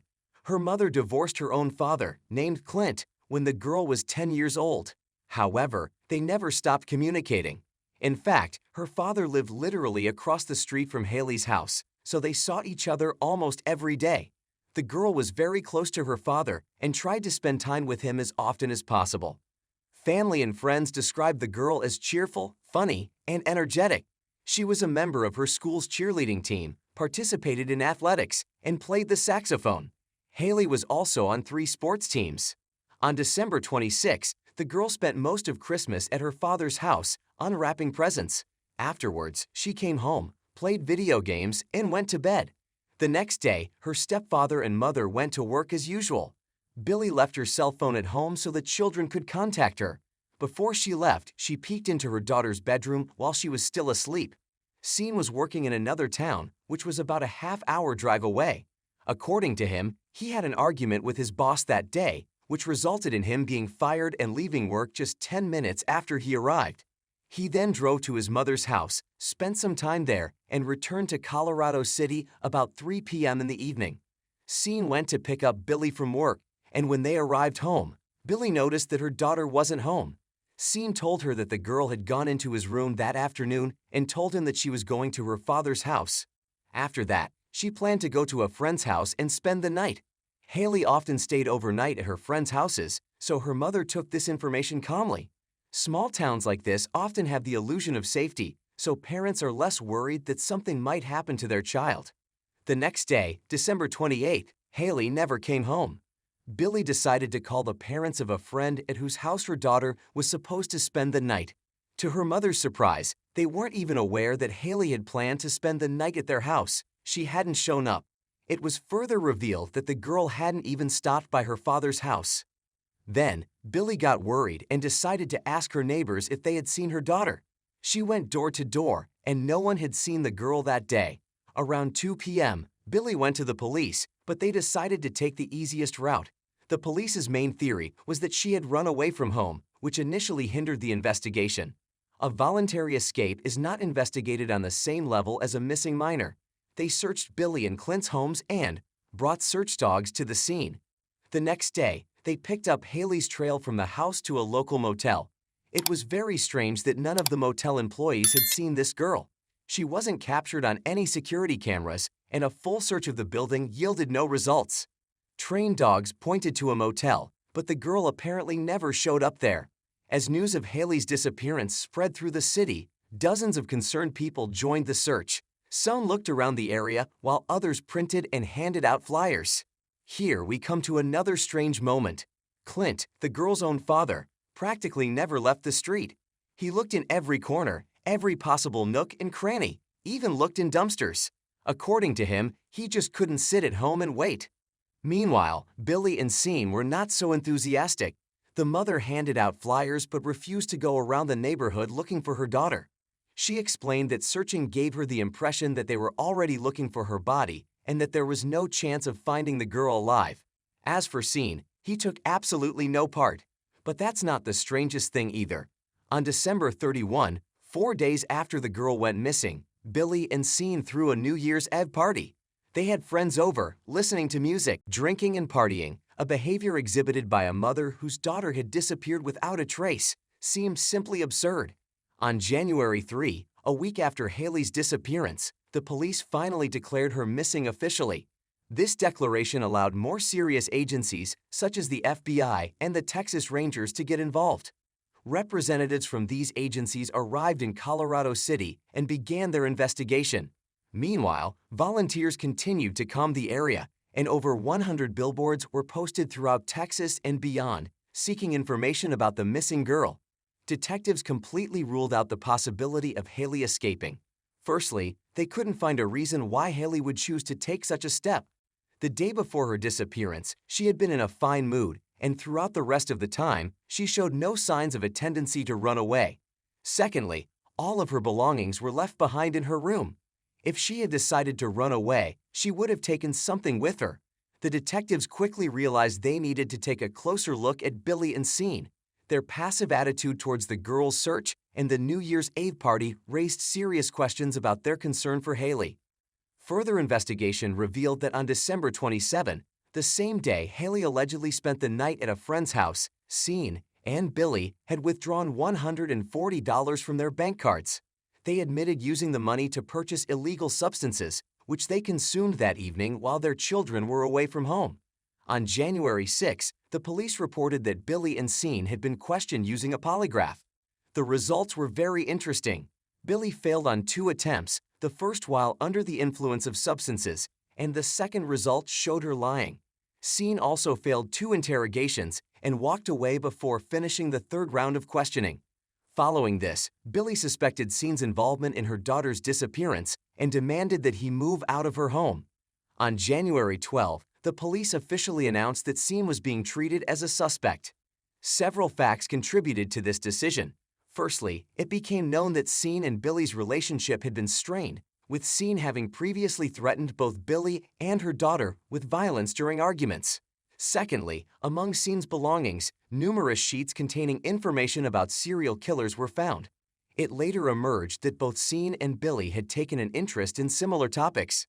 Additionally, the police examined Sean's phone's geolocation data, which revealed inconsistencies in his account of the day Haley disappeared. While he did arrive at work and stayed for 10 minutes, he did not go to his mother's house as he had claimed. Instead, he returned to Colorado City and headed to Billy's house. It was only later that he drove to his mother's house. It's important to note that the police tracked the phone's location via cell towers, which have a range of several miles, allowing for only a rough estimation of Sean's whereabouts. Moreover, interviews with Haley's friends and acquaintances uncovered even creepier details. Haley repeatedly expressed fear of Sean. She admitted to her best friend that she preferred spending time outside or at friends' houses because she didn't feel safe around him. She once confided in her grandmother that she often saw Sean standing in front of her bedroom door in the middle of the night, causing her to fear he would enter the room. Additionally, during a conversation about Haley's disappearance with her uncle, he expressed disbelief that anyone would harm a child. Sean's response was extremely strange, as he said, "It's like killing a deer." Armed with this information, the detectives concluded that Haley had not lived in a prosperous family. Her mother and stepfather frequently drank, used illegal substances, and hosted parties. Sean's behavior raised significant suspicions, but there was no direct evidence against him. Eventually, the police contacted Child Welfare, who made the decision to remove Haley's older brother from the home. On February 24, the police searched the house where Sean lived with Billy and his mother. A shocking discovery awaited them. A removable drive and hard drive containing over 100,000 obscene images of minors were found. The police also seized Seen's laptop, but apparently did not have the opportunity to examine its contents. Seen's father came to the station and demanded the return of his son's equipment for reasons unknown, and the police complied. Surprisingly, Seen received no punishment for possessing such illegal material on his computer. On March 17, police officers went to Billy's house to question Seen.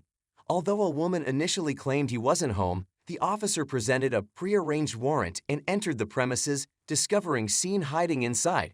Billy, who had been concealing him, received 90 days in jail and a year of correctional time. She was sent to a correctional facility in Travis County, where she stayed after her release. In 2012, however, the couple finally broke up as Billy seriously considered Seen's involvement in her daughter's disappearance. Since then, the case had effectively stalled, with no new evidence emerging and volunteers unable to find any trace of the missing girl. This continued until March 16, 2013, when a hiker discovered human remains. Near Lake J.B. Thomas in Scary County, experts conducted the necessary tests and determined that the remains belonged to Haley Dunn. Her body was found about 20 miles from her home. Police have not disclosed the cause of death, but sources say it could be blunt force trauma. After the discovery of the body, the investigation reignited. Authorities offered a $15,000 reward for any information leading to the capture of the culprit. Their focus turned back to Seen, but nothing had changed since the girl disappeared. The police simply didn't have direct evidence against him, but they had circumstantial evidence. The girl's body had been found only a few miles from Seen's mother's house, which matched the geolocation data on his phone, given the short distance. Seen could have easily left the body in that area without anyone knowing. Moreover, he grew up in the area and would have known where it was best to hide the body. However, the investigators could not find any other clues, and the case was frozen again for many years. Despite this, the girl's family had to wait 4 years to bury her remains. A memorial service was held in January 2017. In 2018, Haley's father, Clint, expressed his belief that Seen and Billy were guilty.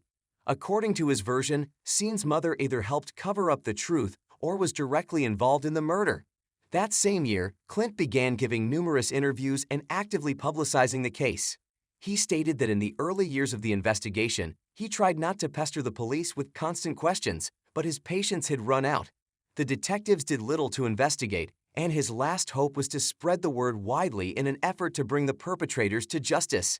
In 2019, an unknown person wrote to Clint, claiming to have found several items that might have belonged to Haley in 2011.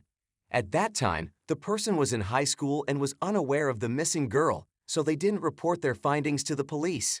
The true information about the items has not yet been disclosed by the police. Sometime later, new information emerged from private investigator Erica Moore, who was handling the Haley case and kept in touch with Clint. In October 2019, she started receiving messages from various women in Texas, stating that they were being aggressively harassed online by a man registered under the name Casey. This man was not only sending lewd messages, but also explicit photos and videos of himself. Considering Seen had the same middle name, Erica asked the women to send her the photos and videos. Her theory was confirmed, as it was indeed Seen.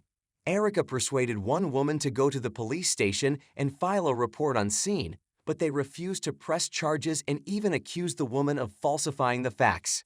Erica's plan to put a potentially dangerous criminal behind bars for stalking women on the internet did not work. The case went quiet again until an unexpected development in May 2021. Erica and Clint were invited to the district attorney's office for an urgent meeting. There, they received the long-awaited announcement that Haley's killer would be arrested in June. However, the specific information was kept secret until June 14, 2021. After 10 years of waiting, the police finally took Seen into custody and charged him with the murder of Haley. He is currently in jail awaiting trial, with a bail set at $20 million. The police have not disclosed the new evidence that led to his arrest, as it is being kept secret until the trial. Prior to the arrest, the police obtained permission to take a DNA sample from Seen, which may have some connection to Haley's belongings found back in 2011. Upon learning of her ex-boyfriend's arrest, Billy made a very strange statement, expressing no surprise about Seen's involvement in the murder. She also thanked God that he would now be punished for what he had done, even though she had actively obstructed justice during the early investigation by defending Scene. The trial date is yet to be announced, and it is uncertain whether a conviction will be obtained, depending on the significance of the evidence that the police are currently withholding. However, Scene remained at large for over 10 years, despite all the evidence pointing to his involvement in Haley's murder, including her complaints to friends and relatives, possession of forbidden materials involving children, and constant lies during interrogations. Clint, unlike Billy, put forth his best efforts and played a crucial role in the case's potential resolution. Erica Moore, in one interview, hinted that the case might not have been solved without his active participation. More details of this case and, most importantly, the court decision are expected to come in the near future. Currently, all indications suggest that Scene could face a conviction, and in Texas, that would mean a guaranteed death penalty for what he did to the child. Unfortunately, this cannot bring back Haley Dunn and give her a long and happy life. A 20-year-old student went for a run and disappeared without a trace. The whole country was watching for her, and the police could not find a single clue. The truth revealed through surveillance footage shocked all of America and sparked fierce controversy. Today, we will tell you the story of Molly Tibbetts and what her disappearance led to. Molly Tibbetts was born on May 8, 1988, in San Francisco, California. When she was in second grade, her parents divorced, and Molly moved to Iowa with her mother and two brothers. Her father, however, continued to maintain a close relationship with his children. After high school, she enrolled at Iowa State University as a psychology major.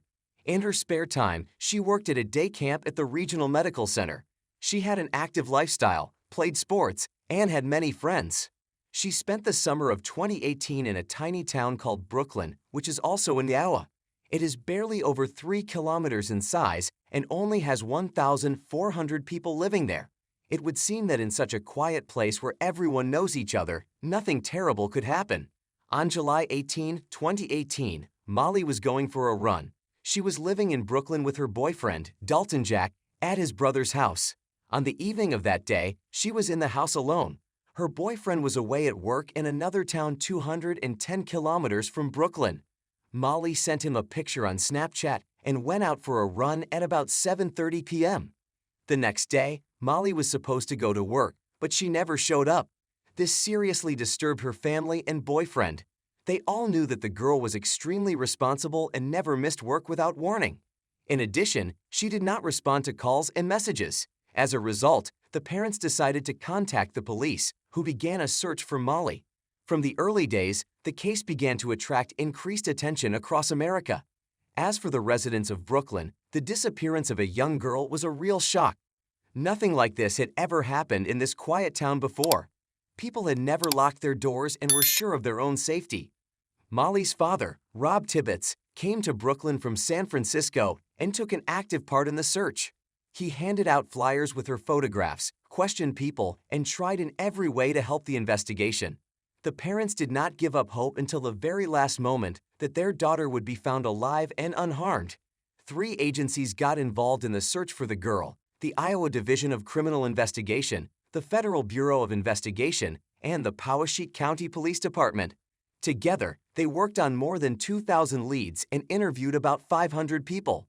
The search for Molly was scattered throughout Brooklyn's neighborhoods. At one point, law enforcement received a report that Molly had been spotted at a truck stop in Kearney, Missouri, 380 miles from Brooklyn. The police checked this information and could find no confirmation. The police, as is proper in such cases, checked the theory that her boyfriend was involved. Statistically, most crimes of this nature are committed by relatives or loved ones, but not this time.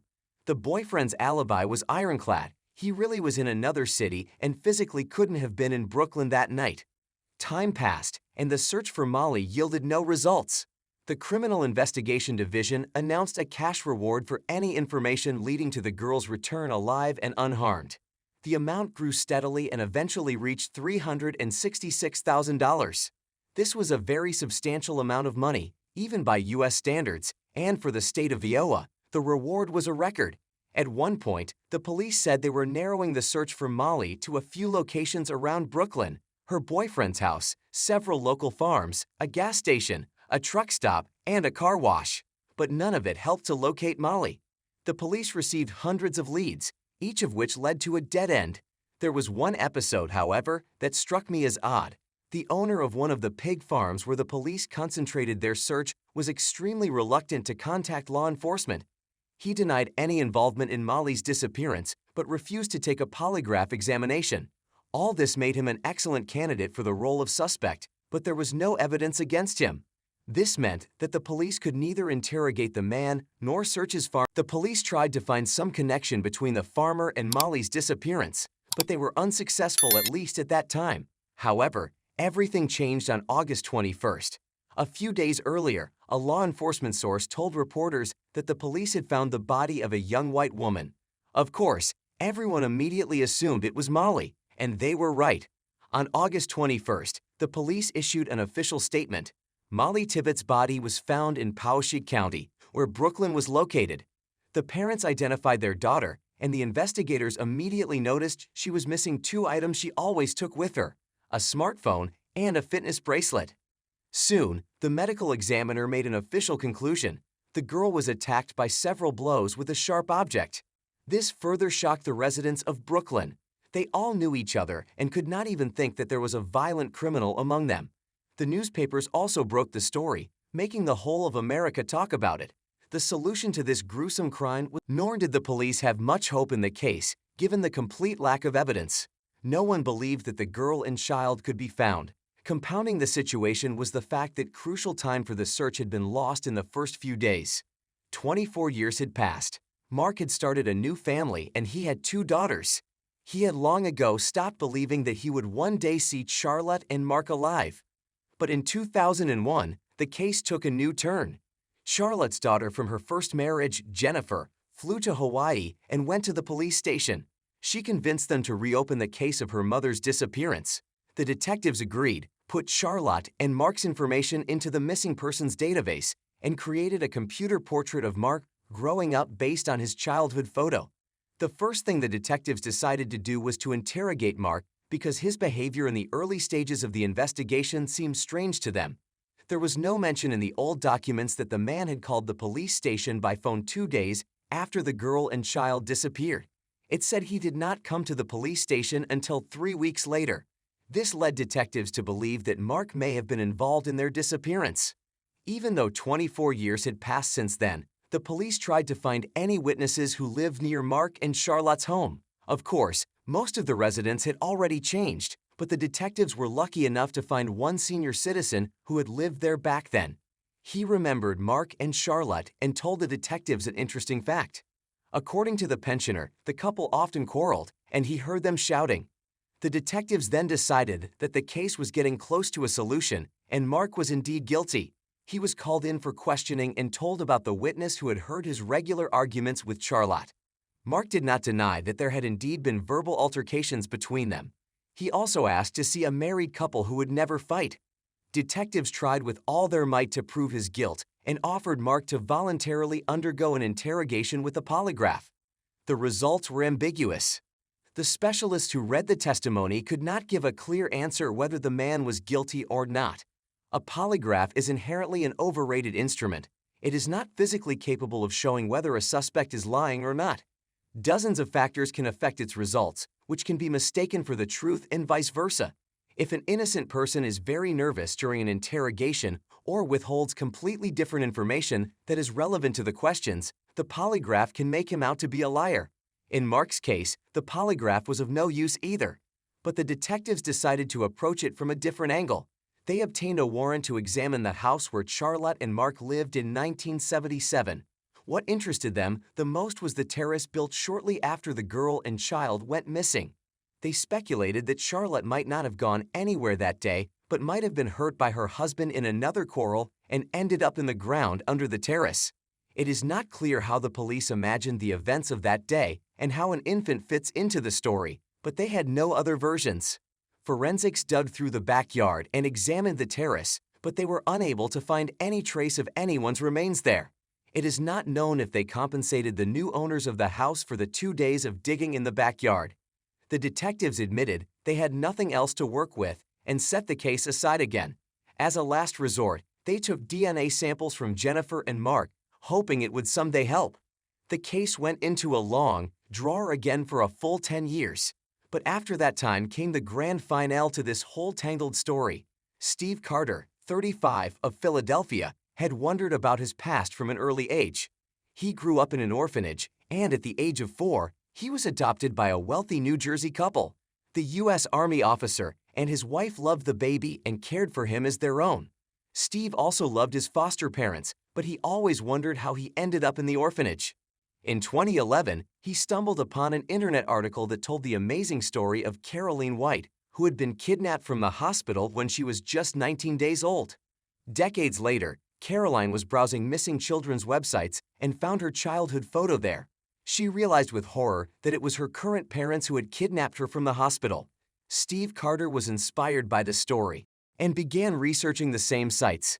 He entered his birth information on his certificate and was immediately speechless. The first result showed an adult photo of him taken by artists based on a baby picture. The resemblance was so strong that Carter could not even move in shock. He realized he was the same Max Barnes who had gone missing in Hawaii with his birth mother. After recovering from his shock, Steve made the decision to take a DNA test. Taking the opportunity through a missing child search service, their database contained DNA samples of Mark and Jennifer taken by the police 10 years earlier. After 8 months of waiting, the test showed an exact match. Steve Carter turned out to be Mark Barnes. Police instantly reopened the investigation. The missing infant found himself 34 years later, but the circumstances of his disappearance were still a mystery, but not for long. His birth certificate helped solve the mystery. First, the certificate was not issued until a year after the birth of the child. Second, his name was Tenzin Amia, and his mother's name was Jane Amia. That's what helped the police connect the two key strands, because that name had already appeared in the reports not long after Charlotte and the child disappeared. The police received a strange call shortly after. A woman reported that a girl with an infant baby had knocked on her door and asked for milk to feed her. The police arrived on the scene believing that the girl was in an inadequate state. She was taken to a psychiatric clinic for evaluation, and the infant was handed over to the guardianship authorities. This girl was Charlotte. After a few days in the hospital, she secretly escaped and was never seen again. The child remained in the care of the state because he did not even have a birth certificate, and it was impossible to identify his relatives. When the truth came out, everyone had a legitimate question. Why did the police not compare the disappearance of the girl and the baby to another situation, especially when the infant was left in the care of the state? Couldn't they have realized that they had the very same child in front of them? Now, 34 years later, it's hard to answer that question. Perhaps the police simply didn't know about the disappearance because the two cases were handled by two different precincts. Steve, who by then was working in a prestigious job and had a family of his own, decided to make contact with his half-sister and biological father. They were shocked when the man revealed his own disappearance. No one believed anymore that the infant might still be alive. Although we don't know what happened to Charlotte, the ending of this story can definitely be considered happy. Statistics tell us that the chances of finding missing children after so many years are 0, but the case of Mark Barnes was one of the rare exceptions. He grew up in a wonderful family, received a good upbringing, and became a successful man. Most likely, Charlotte was indeed suffering from a serious mental disorder. She knocked on the door of a stranger asking for milk to feed her son. Perhaps the call to the police saved the infant's life. Who knows how Charlotte's mental state would have changed in the future? It is still unknown what happened to her, and it is unlikely that the mystery will ever be solved.